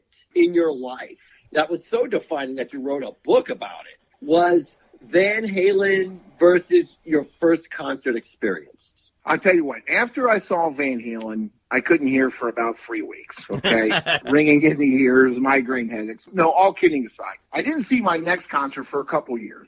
And I went to see another guy with his band, and it was good. It wasn't awesome. It wasn't great, but it was good. And then I went to see another one, and it was average. And I kept comparing, and I do this all the time. I compare my first experience of something new with just about everything in the entertainment world. I do it all the time. I hate to do that, but I do it. I went to a rock concert. I took my brother up to Dayton, Ohio, and we saw a prolific rock and roll Hall of Famer. And he just sat there on a bar stool, and he just played his guitar. And I was furious. You know, it had only been 4 years removed from seeing Van Halen, and I was furious. I'm like, where's the stage presence? Where's the excitement? Where's the running around? The guys on the wire, the Jack Daniels bass. Where's the jumping and the screaming? Right, And, yeah. Thanks for coming out. You know, engaging with the fans like Van Halen did. And Dave, I compare that to that moment still to this day. Wow. I have to be blown away. I really do. And Van Halen gave me that gift.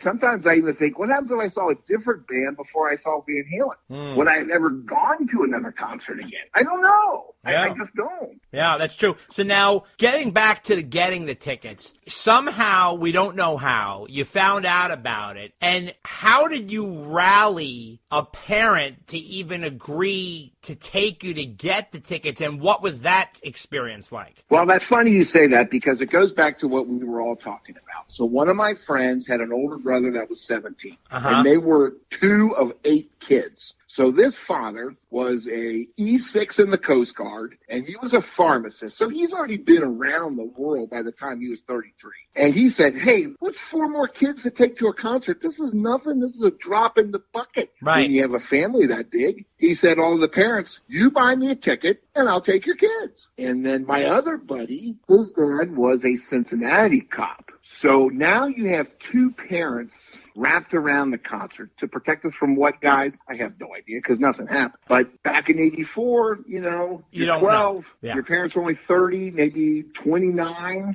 31, you know, and they understand what their concerts were like. And you gotta let them go. You gotta let the kids run. And that was the experience, was the dad would said yes. My mom and dad were skeptical. Other parents were skeptical, like, who's going to be there? We can't just drop these kids off and let them venture off. No way. Now, also, let's not forget, you're from Cincinnati, and the Who's Cincinnati trampling incident happened in 79. What kind of impact did that incident have on your parents' psyche? That had a major impact. It really did. Because, you know, we lost a lot of people that day. A lot of people were hurt severely. There's actually a tribute to them at Riverfront Coliseum marking the date. I mean, that was a horrific event for not only Cincinnati, but rock and roll across the whole America. Yeah. Festival seating was eliminated because of the Who concert. But yes, that was one of the moments, and I put that just a little bit as a reference in the book on that because, yes, my parents were reserved because of that. And you're right, guys. It does. I mean, it's a little scar on the city, but, on teenagers, you're skeptical, you're nervous. But two dads, one with us in the same row, and then the other dad being a cop. So, now, a little bit extra. Did that parent take you to get the tickets, too? We don't know how we got the tickets. Wow, you have no idea? You have no understanding of how you got them? We don't know. I'm thinking it has to be one of the moms that passed away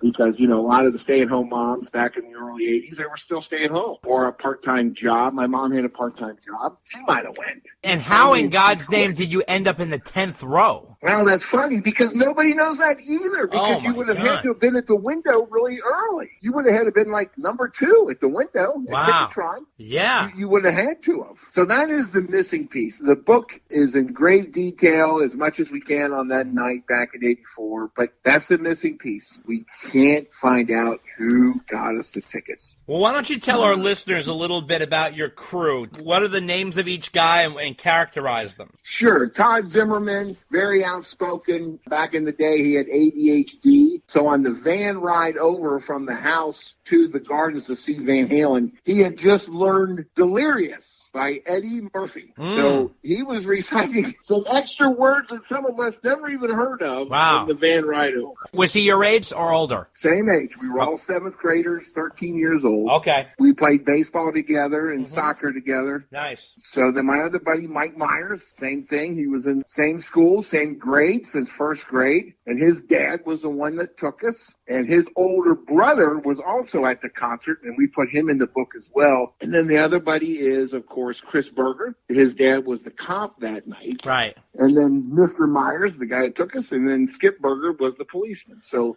there's 7 of us all together. Okay. 4 of us were in the same row with Mr. Myers. One was way back in the back with his buddies because he was in high school. So you could be on your own then, right? You're on your own. Okay. But when you're in 7th grade, you can't be off on your own. I'm sorry. I wouldn't even let my daughter do that today. So tell me about Mr. Myers. He drove you to the show. Was he into it? Because he was probably still pretty young, right? He was very experienced. I'll put it to you that way. He had seen many, many concerts when he was in the Coast Guard in New York. So he was actually stationed in New York. So he had been to Arlo Guthrie, Peter, Paul, and Mary. So a lot of those concerts he had been to. So he experienced a lot of that stuff. And then with 8 kids, you're going to experience more stuff because there's older kids than us. So he had already been to numerous concerts leading up to that event. Okay. But what he learned to do, because he was a pharmacist, was to pack his ears with beeswax. Okay. So he packed his ears with beeswax, and he claims that he was the only one that could hear the concert.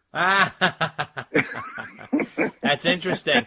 Was he into the band? Did he enjoy it, or was he ignoring the whole time? No, he was into. I mean, was he dancing in the aisleways? No cartwheels or anything like that. He didn't sneak a flask in or anything. But I think that for him being out of his comfort zone, being at a Van Halen concert, he would be the type of dad or parent or chaperone, like I marked him, that you would want to have. He let us boys be boys. Then Skip Berger, Chris's dad, was a detail cop, and he was working backstage guarding Van Halen. Was that something he would normally do, or was that sort of a freak thing that he happened to do that? No, so as a detail cop, you gotta remember this is 1984, 83, so they weren't being paid that much like they are today. Maybe $11,000, $12,000 maybe. Wow. So the way you would make your extra money was doing detail work. Okay. Actually, one time at Riverfront Coliseum, he actually had to spend the night in the backstage for Led Zeppelin. Guard the equipment? Shared that experience. Right. Guard the Just equipment. watch the equipment. Yeah. Right. Yeah. Okay. Uh-huh. Excellent. So he made extra money because you would get almost double pay or sometimes even triple pay for working the detail work.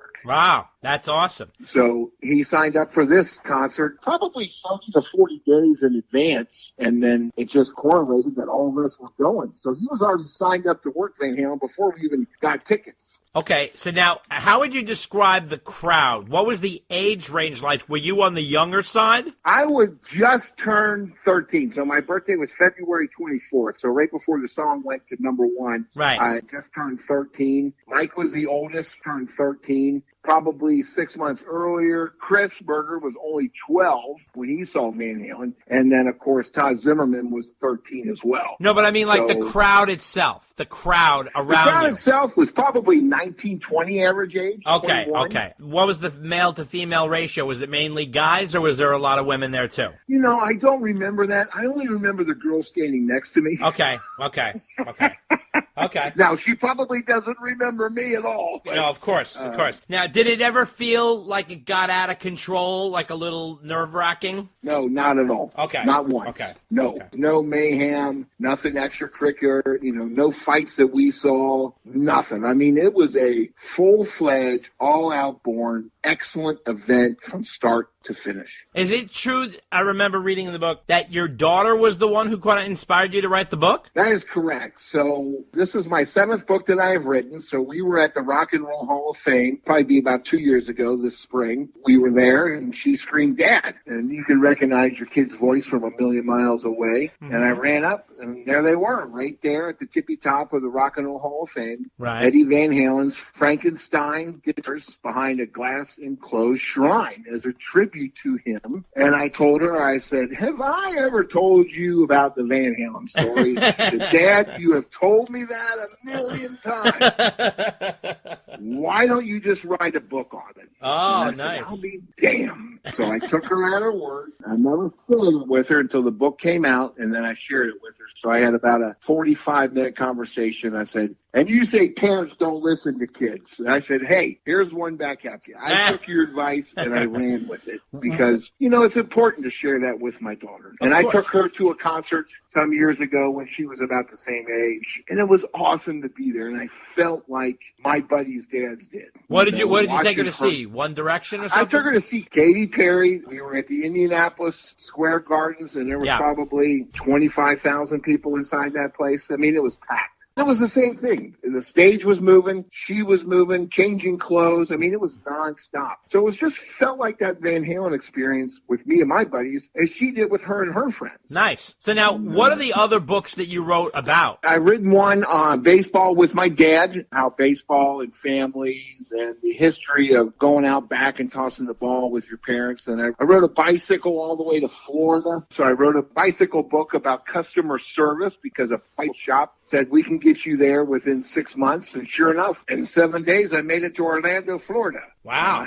On a bicycle. That's incredible. And then I wrote a book about the power of influence, which is on a butcher here in Cincinnati. Very hard-nosed, excited man that helped showed me ways on how to experience customers and treat them well and how to work hard. So I wrote a book on him. And then I wrote a book on how to interview for a job from a college student. Instead of saying yeah at an interview, you have to say yes, because it was based on a true story that a young man that I was his manager, he said he was hired at a Fortune 500 company because he said yes. Interesting. As opposed to yeah. Right. Wow, I probably could have used that book back in the day. Yeah, that's right. But how was writing the book on 1984 different than your previous writing efforts? Well, on the previous ones, you barely do any interviewing really because it's only from my angle, my perspective only. But on this one, what I had to do is change my brain around and write each person's section. Instead of interviewing them all together, I interviewed them one by one by one by one. And then I asked them politely, don't talk about it with the other guys till I'm done interviewing them. Then you guys can do whatever you want. It took me about probably 60 days to interview all 6 of the guys. And then I played it back, and then I built a story around everybody's story because I didn't want to fill in anybody's story because I just heard it from somebody else's story. I wanted their story to be precise to them because we all remember the Van Halen concert, but individually, everybody remembers different segments of that night. And I didn't want to piggyback on theirs or ride their coattails. I wanted it to be from my memory. So I had to trick my brain and write mine first, then fill their stuff in, and then create it from there. So I actually wrote it from the inside out.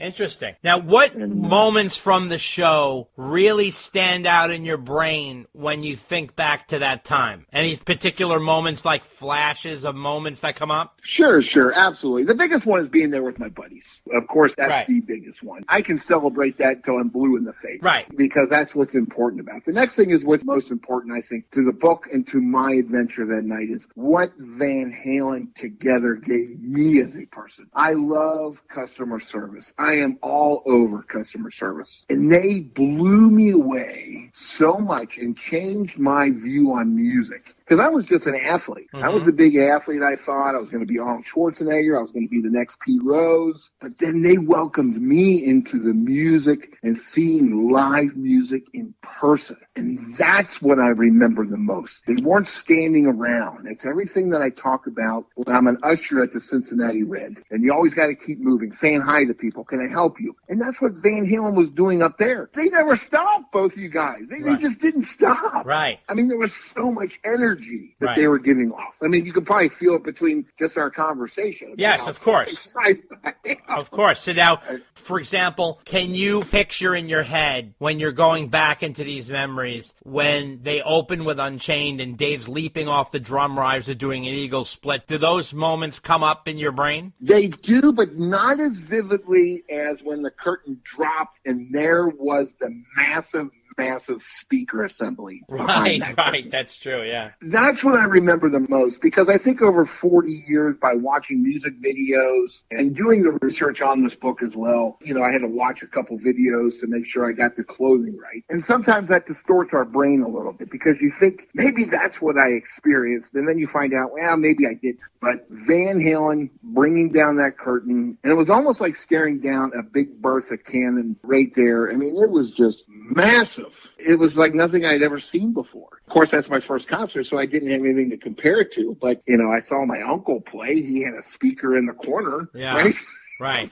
That tour was known to be recklessly loud. How loud was it? It was so loud, you guys, that I was screaming just to talk to my buddies. That I remember. You gotta remember, we're in row 10, so if you were sitting all the way in the back, that's still very loud. The audible that night, the decimals had been off the charts. So 10 row, literally, we couldn't hear anything. On the van ride back, Mr. Myers explains that we went in different people and came out totally different people after that concert. In the book, you actually match it against losing your virginity, right? I mean, that's what in the book you said that, right? Yeah, Chris said that. Oh, Chris said that. I'm sorry. Chris said that. Yeah. That's okay, but yes, you are right. Right, yeah. You go in there, you're young, you're innocent, you don't know what to expect, you run those thoughts through your head. I remember being in the van, we were all arguing, is Eddie Van Halen going to play the keyboards? How's he going to play the guitar? How's he going to do both? Is somebody going to fill in for him? That was our worries back there when we were 13, right? Of course.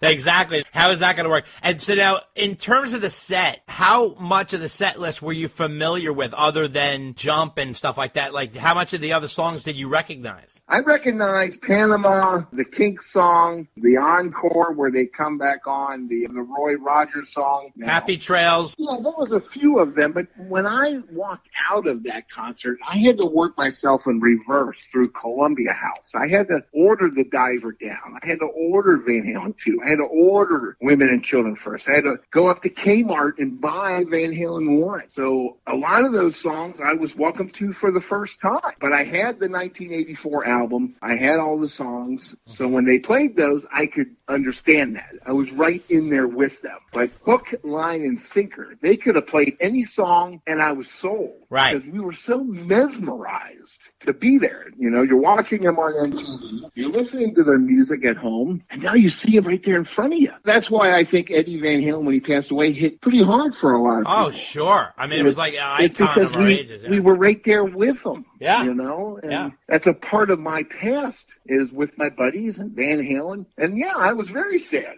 to hear that he passed away because I saw him 20 feet away with all his energy running around, his million guitars playing, his wardrobe, the patchy pants. Did you guys buy merch? We did as time went on. So we all got the 1984 tour book. We bought those, and then we had them all autographed that night. Yeah, let's talk about that for a second. So now Chris is the one who got them autographed for you, right? Right.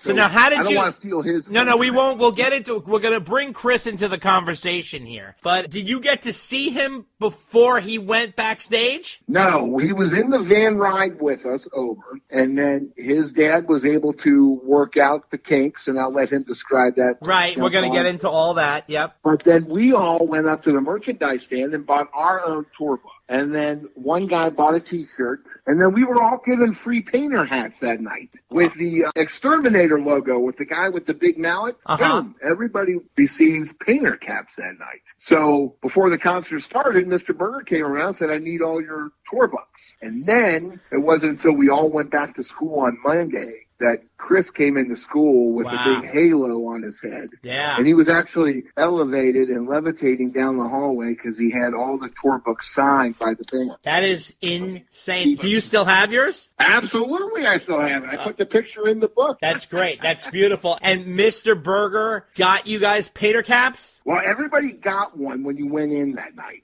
That was a freebie from Van Halen. Oh, wow. Gee, freebie merch? Right, so wow, that's incredible. Just imagine those old bicycle hats. Yeah, I remember, sure. Right, you flip up, real generic, cheap things. But, man, they were awesome. I mean, it said Van Halen on it. Chris has a picture saved, so it's one of the last pictures in the book. There's a kid at a party at his basement with Chris's Van Halen hat on. Yeah, I know. That's so cool. And it's so funny because I remember when the painter's cap craze was happening, you know what I mean? So that's really cool. So let's bring Chris into the conversation.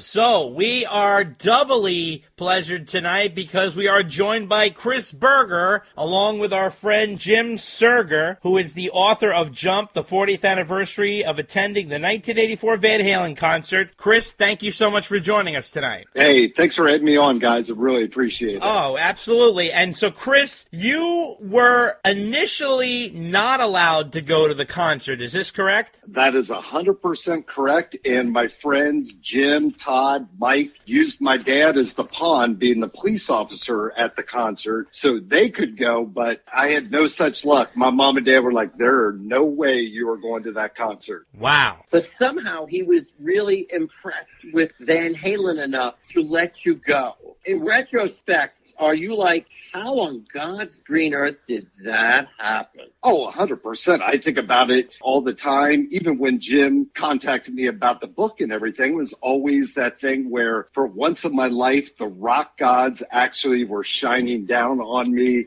opened the heavens and everything. It was just a great story. You know, my dad was a Cincinnati police officer, tough as nails, didn't get along with a lot of people, but for some reason, him and Eddie Van Halen had this connection on Thursday night at the Cincinnati Gardens. And, you know, Eddie asked my dad, it's like, well, is your son here tonight? And my dad's like, no, he's in 7th grade. He's 12 years old. It's a school night. And then Eddie goes, well, is he coming tomorrow night, Friday night? Because they play 2 nights at the Cincinnati Gardens. And my dad's like, no, he doesn't have a ticket. And then, like I said, the rock gods came down. Eddie talked to my dad and said, I want you to bring him tomorrow night. And I want you to bring him backstage and meet us and meet the band. That is absolutely a dream come true. It's doubly special because you weren't allowed to go. So now you went from being the odd man out to the star of the show here because you ended up going backstage and getting autographs and everything. So that is unbelievable. So now, how did this turnaround happen? I guess your dad was so taken by how congenial the band was? Well,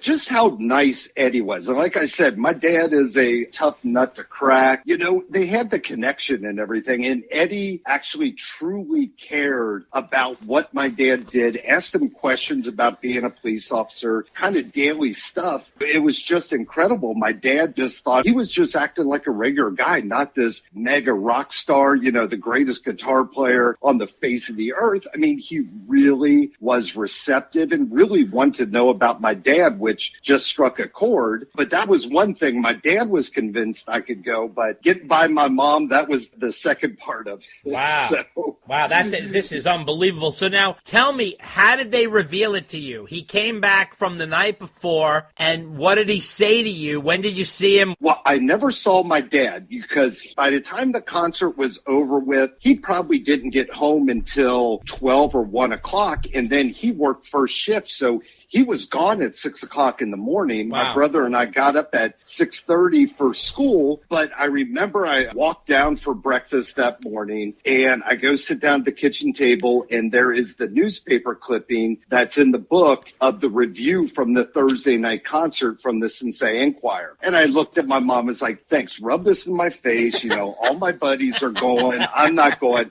And she got this big smile on her face. She goes, you're allowed to go to the concert. And the first thing, I don't have a ticket. Don't worry about it. Everything's taken care of. Your dad has got everything situated. So you'll be going tonight with your friends. Wow. I mean, that is Christmas morning on top of Disney World, on top of 4th of July.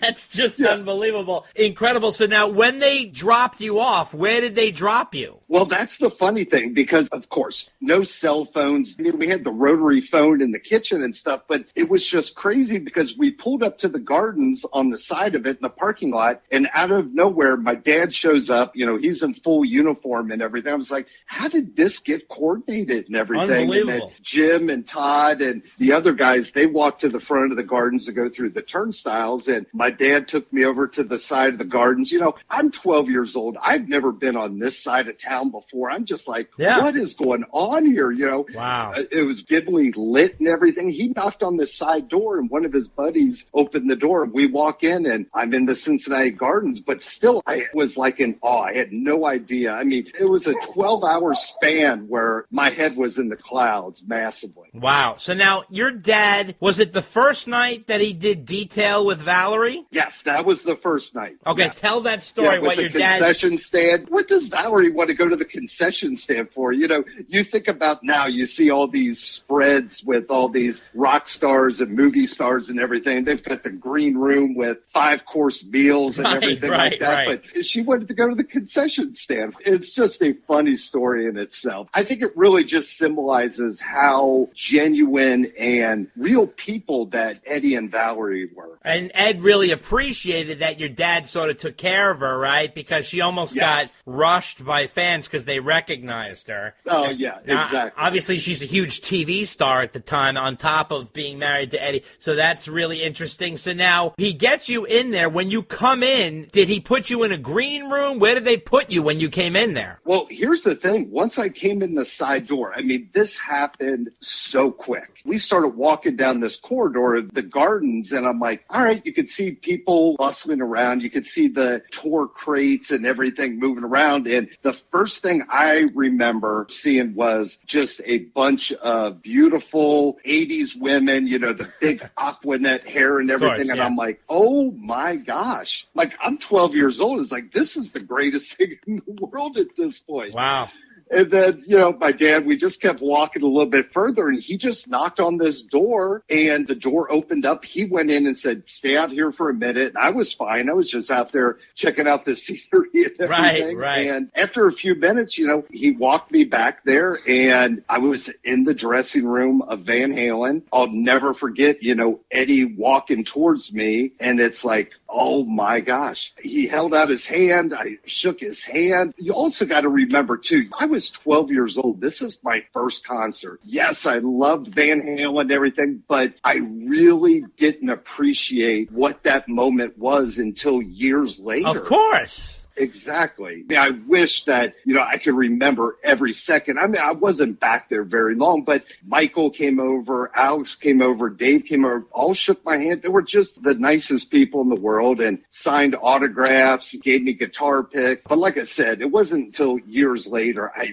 really could truly appreciate that moment in my life. Now, did you bring a camera? I did bring a camera in. That was in my back pocket, but I didn't even think about pulling it out when I was back backstage Oh, because wow. that was back in the days where you couldn't take cameras in anywhere. And I remember my buddies were talking about it. It's like, well, you're going in the side door. Just take the camera. Nobody's going to frisk you at the turnstiles and stuff. Were you afraid your dad was going to turn you in if he saw the camera? Oh, definitely not. He would have been right there going, all right, let's go get some pictures and stuff. But I don't even think he knew I had that. Probably not. Did you see Dave? I did see Dave, yes. Was he with the other guys? Yeah, they were all back there. The gardens was just like a concrete jungle, and it looked like just some locker rooms and stuff because a lot of the pro teams played there, so it was nothing fancy whatsoever. No, of course back not. in Yeah, that no, dressing room. they all look the same because they're using the locker rooms of the hockey teams or the basketball teams. Exactly. So were they eating, drinking? What were they doing? You know what? I just remember them walking up, shaking my hand, and they grabbed the liner from my 84 cassette. They all signed that. Wow. And like I said, Eddie gave me a couple guitar picks, and before I knew it, my dad was walking me back out. Okay, so it was like a quick in and out. So now, once you do that, where are you going to situate yourself to see the show without a ticket? Well, that was the thing, too, because as soon as we came out from that, I walked in. Like I said, this was my first concert. I've never been to a Coliseum or anything like that before, but I remember we walked out of that corridor and we walked into one of the concourses looking down on the stage and everything like that. And my dad knew that all my friends and Mr. Myers, they were in the 10th row, so we just walked down. At that point, I think in March, they were still playing hockey there, so they had the plywood over top of it, so I remember it being a little bit cool down there when we stepped actually onto the surface. Sure. But my dad walked right there, and luckily in the 10th row, there was nobody behind us, so it was like a causeway from one side of the gardens to the other. Okay. So as soon as we walked down, he could see him and everything. So he brought you to your friends? Yes. Okay. Who carried all that stuff, all the tour books and the signed cassettes and shit? My dad took care of all that stuff. Wow. He had everything together. He had a big duffel bag. Wow. Everything went into there. But at that point, all I saw them, they only signed my cassette liner from the 84 album. I didn't know anything about the tour books or anything because I know my dad asked the guys, you know, give me your tour books and stuff. But still at that point, we didn't know that they were going to get signed or if he was going to go back there. Like I said, we were all in awe and everything was just a blur at that point. I can imagine. So when you went back to the guys, and you were like, oh my God, I just met Van Halen. You just tell everybody everything? I think I was still in shock at that point. I really was. You know, it really didn't sink in. I didn't want to brag or anything, too. So I think I might have said a little bit of something, but not to the point where, oh, my gosh, I met Van Halen. I shook Eddie Van Halen's hand. That's crazy. So now who did the shot with Michael Anthony? That was years later. Oh, that years later. Oh, that was years later. In 95, the Balance Tour. Okay. They played at Riverbend here in Cincinnati. Okay. One of our friends worked for a local radio station. They knew my buddy and I, we were huge Van Halen fans, but they got the VIP passes to go to the side of the area where they had food, drinks, and everything like that. And we're just like, it's like, please, we're the true fans. Let us do that. So when they walked out, they said, oh, here's the passes. You guys can go back in the VIP area. By that time, everything started filtering out because everything was getting ready for the warm-up band. But, you know, I had a few beverages in me. I was like, liquid courage and stuff. So I just kind of walked behind the stage. And the way it is at Riverbend here in Cincinnati is there's just a line of doors on the back of Riverbend. And then you got the Ohio River right there. So I was just walking, you know, being goofy and started trying to check these doors and stuff. And I found a door that was unlocked, opened it up, and oh my gosh, Michael Anthony is sitting there at a table with a bottle of Jack Daniels. This is crazy. It's just crazy. And I go, holy shit, you're Michael Anthony. And he just started laughing and stuff. It was just great. Of course, Unchained is my favorite song of all time. Us too, yeah. And that's what I asked him. I said, you guys going to play Unchained tonight? And he's like, nah, it's not on the set list. And I'm like, you're kidding me. He goes, hey, let's do a shot instead. I'm like, all right. So we did a shot, turned around, and walked right out of there. It was just the craziest exchange ever. That's awesome. So now tell me, this is a question for both of you.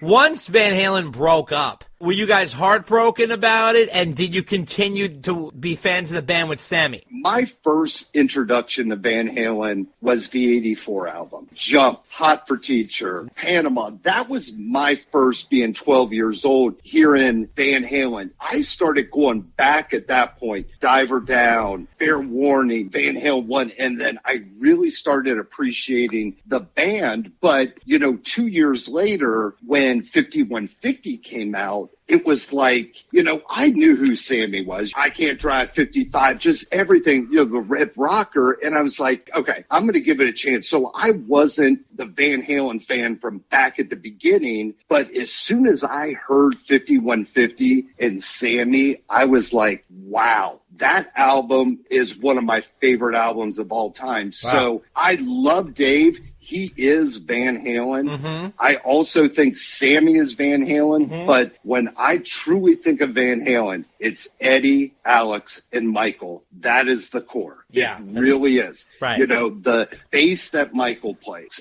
the drums of Alex, and of course, the guitar. That is Van Halen. I truly think that we were very lucky as Van Halen fans that after Dave, they didn't fall off the end of the earth. Right. Nobody heard of them again. That's true. We got Sammy that came in and really blew the doors off everything. Jim, where did you stand on this? I stand with Van Halen 100%. You say Van Halen, I think of the 1984 concert. Okay. When you say Van Halen, I think of Dave. When you say Van Halen, I think of Sammy Hagar. It's a very minuscule umbrella, but the title is Van Halen. Somebody asked me one time, what's your favorite song? I said, I love all the songs. Right. All the songs are good, and a lot of the songs are great. And from my angle, a lot of the songs are just awesome. There isn't a bad song to me because of the title Van Halen. Because of that one night, like I said earlier. If it would have been boring that night, I don't know if we would even be having this conversation. But they blew us away. And they created Van Halen fans. Yeah. And we're buying the album, the CD. We're downloading. We're buying T-shirts. We're buying the Van Halen necklaces that you could buy from the fan form. I just bought 5 Van Halen light-up LED lights for all the guys for being part of the book. I mean, just something simple like that. But I'm still buying their stuff. I am not buying anybody else's stuff. That's true. I'm not. I got a Van Halen Christmas ornament. I don't have another band's ornament on the tree. That's true. So now tell me, for Chris and for Jim yourself, what has this experience been like to make this book together? Jim obviously being the author, Chris being a contributor. This whole process, this journey of doing the interviews, coming back together, reliving some of these moments. What has this done for you guys? It's been absolutely incredible. I have known Jim since first grade. I've known Todd Zimmerman since first grade. These are my very first friends. Right. And we got to experience our childhood together, playing on sports teams. We went to school together. We have got a friendship bond that, even if we don't talk to each other for 10, 15 years, like what happened when Jim started the idea of the book, we just picked up right where we left off. And then you've got the story of Van Halen as being kind of the epicenter of, what really made us the group that we were. I mean, we really went in. I think Mr. Myers, who the chaperone that night that he took us to the concert, he said they walked into the concert one way and they walked out completely different. And it's almost like we did pass that from being boys to men, even though we were 12, 13 years old. Right. And experience it together. It's just something that, we will forever have the bond. That's beautiful. That's a beautiful thing. And it's so good that you have that. And I have to ask you, Chris, what is your fascination with Rick Springfield? Oh, that's not me. That's Todd Zimmerman 100%. He has seen Rick Springfield 17 times. Now, I will say I did go with my wife, Molly. I went with Todd back many years ago. I had seen Rick Springfield twice. Okay. But that's it. That is 100% Todd. That's so funny. Okay, we'll have to put that on. No, that's all right, because Dave and I have a fascination with Eddie Money, another rocker from that time. Did someone say Eddie Money? Yeah, we love Eddie Money, although he's passed on like Eddie Van Halen. Yeah, Dave and I have a fascination with Eddie Money. Dave, unfortunately, has a fascination with Eddy Money's wife. And really? Okay. Well, maybe unfortunate for her, but, I tease Dave all the time. Believe it or not, this is what a sick bastard I am. I literally leave messages for Dave as the ghost of Eddie Money, telling him to stay away from his wife. Oh, no, that's not the best thing you ever did. The best thing you ever did was you actually got Mrs. Money to leave a tag on the podcast. Yes, that's true.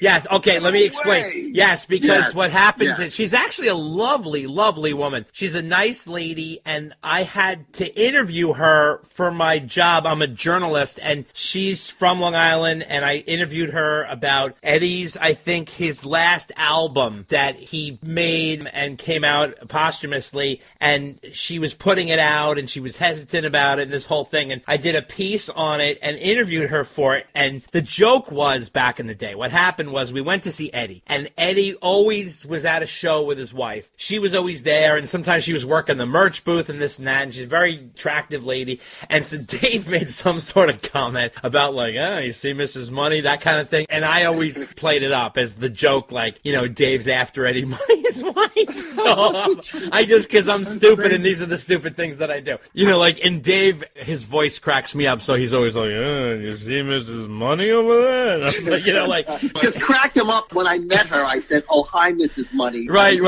Yeah, and he said and in his... like, Mrs. Money? That's what you call it? I'm like, what else would you say? It was just like, hello, Mrs. Money. And he said it in his Long Island accent, and it was just so funny because I was like, Mrs. Money? Like, it was just hysterical. So then I interviewed her, and she calls herself Mrs. Money. Like, that's sort of like a nickname. And so I said, oh, you know what? You got to do something for me. And I was like, would you mind saying something to my friend Dave? And so I had her leave a little thing on the podcast, and I put it in the podcast as a surprise to Dave, and it really was her. And she goes, hi, this is Mrs. Money, and I want to say hi to Dave Marconi, whatever. But it was just really funny. And so just as recent as last weekend, I sent a message to Dave screaming at him as Eddie Money's ghost to stay away from his wife. I know we're getting off topic, but this is sadly a regular thing between us. But, hey, that's what makes it fun. Yeah, exactly. Yeah, it's the frivolity. And Dave and I were both 54, and we went to college together, so we've known each other since we're 18, so we're always dicking around saying stupid shit, but it's part of the frivolity of the whole thing. But anyway, so listen, I just want to say that this is such a nice story, and I think our listeners should really check out this book, Jump, 40th anniversary of attending the 1984 Van Halen concert by Jim Serger. This is such a nice, heartwarming tale, and you guys are all in it. Chris is in there, Chris Berger, and Jimmy Myers, and Jim Myers, and Todd Zimmerman, Skip Berger, who is Chris's dad, and Mike Myers. So really, really nice that you guys have this incredible bond, and it's nice that Jim kind of reconnected all of you through this process. Nice that Jim's daughter gave him the idea to do the book, and that he followed through, and that our listeners should really get a kick out of this. So thank you so much, guys, for coming on. Appreciate you guys having us on. It's always great talking about Van Halen, talking about friends, and just a great childhood memories. So we really appreciate this. Absolutely. Your book was not the typical Van Halen book. It was almost like a written version of the Wonder Years or the Goldbergs or something like that. Yeah, it totally. really hit home on like how it just affected your lives. And it was a concert, but it was more than just a concert, and that's what made it a really interesting read. Yeah, and Chris's tale really added a lot to it, too, because that's such a whirlwind fantasy that came true in many ways. So, the only thing that didn't happen to Chris was he didn't wake up with the hot for teacher model. Oh, God. He's like, and the next thing you know, I got home, and the hot for teacher model is doing the hot for teacher dance on top of my bed. Awesome, guys. Listen, thank you so much. Thank you. I wish you best of luck with the book. Jim, tell us where they can get the book. Absolutely. Target.com, Walmart.com, JimSerger.com, Amazon, anywhere books are sold, and the Kindle version as well. And Jim Serger is Jimserger. You got it. Awesome. And by the way, all the cool memorabilia that's signed, that Chris got everybody signed, is photographed in the book. So you guys can check that out as well. It's all in there. It's documented along with the story. So there's plenty of photos, and you can even see pictures of Chris's dad in there, and it's just a really nice compilation. So, gentlemen, thank you so much for your time. I really appreciate it. I wish you best of luck with the book. Thank you. Thank you. Awesome. Yeah, thank you, David. You got it, We guys. Really appreciate You're welcome. You got it. Thank you for writing the book. Awesome. So much fun. Whoa! How about that for rock video music fans? Live all day, all night. You know what you need. Only right here on Dave TV. Check us out on Facebook at Dave and Dave Unchained, a Van Halen podcast, on Twitter at DD Unchained, on Instagram at DD Unchained Podcast, and you can email us at ddunchainedpodcast@gmail.com. Hello. Hey, how are ya? Good. Sorry, I was too slow. That's okay. That's okay. No problem. No problem. Everything good? Yeah, you? Yeah. Hanging in. All right. Busy Very time. good. Very good. How was Valentine's Day? How was your birthday? Oh, it was very good. Yeah? It was very good. Yeah, just went out to dinner. Okay. All right. Low Good. key. We went to Salem this weekend to see her grandmother. Oh, okay. How old is she? And she will be 90 this year. Oh, my God.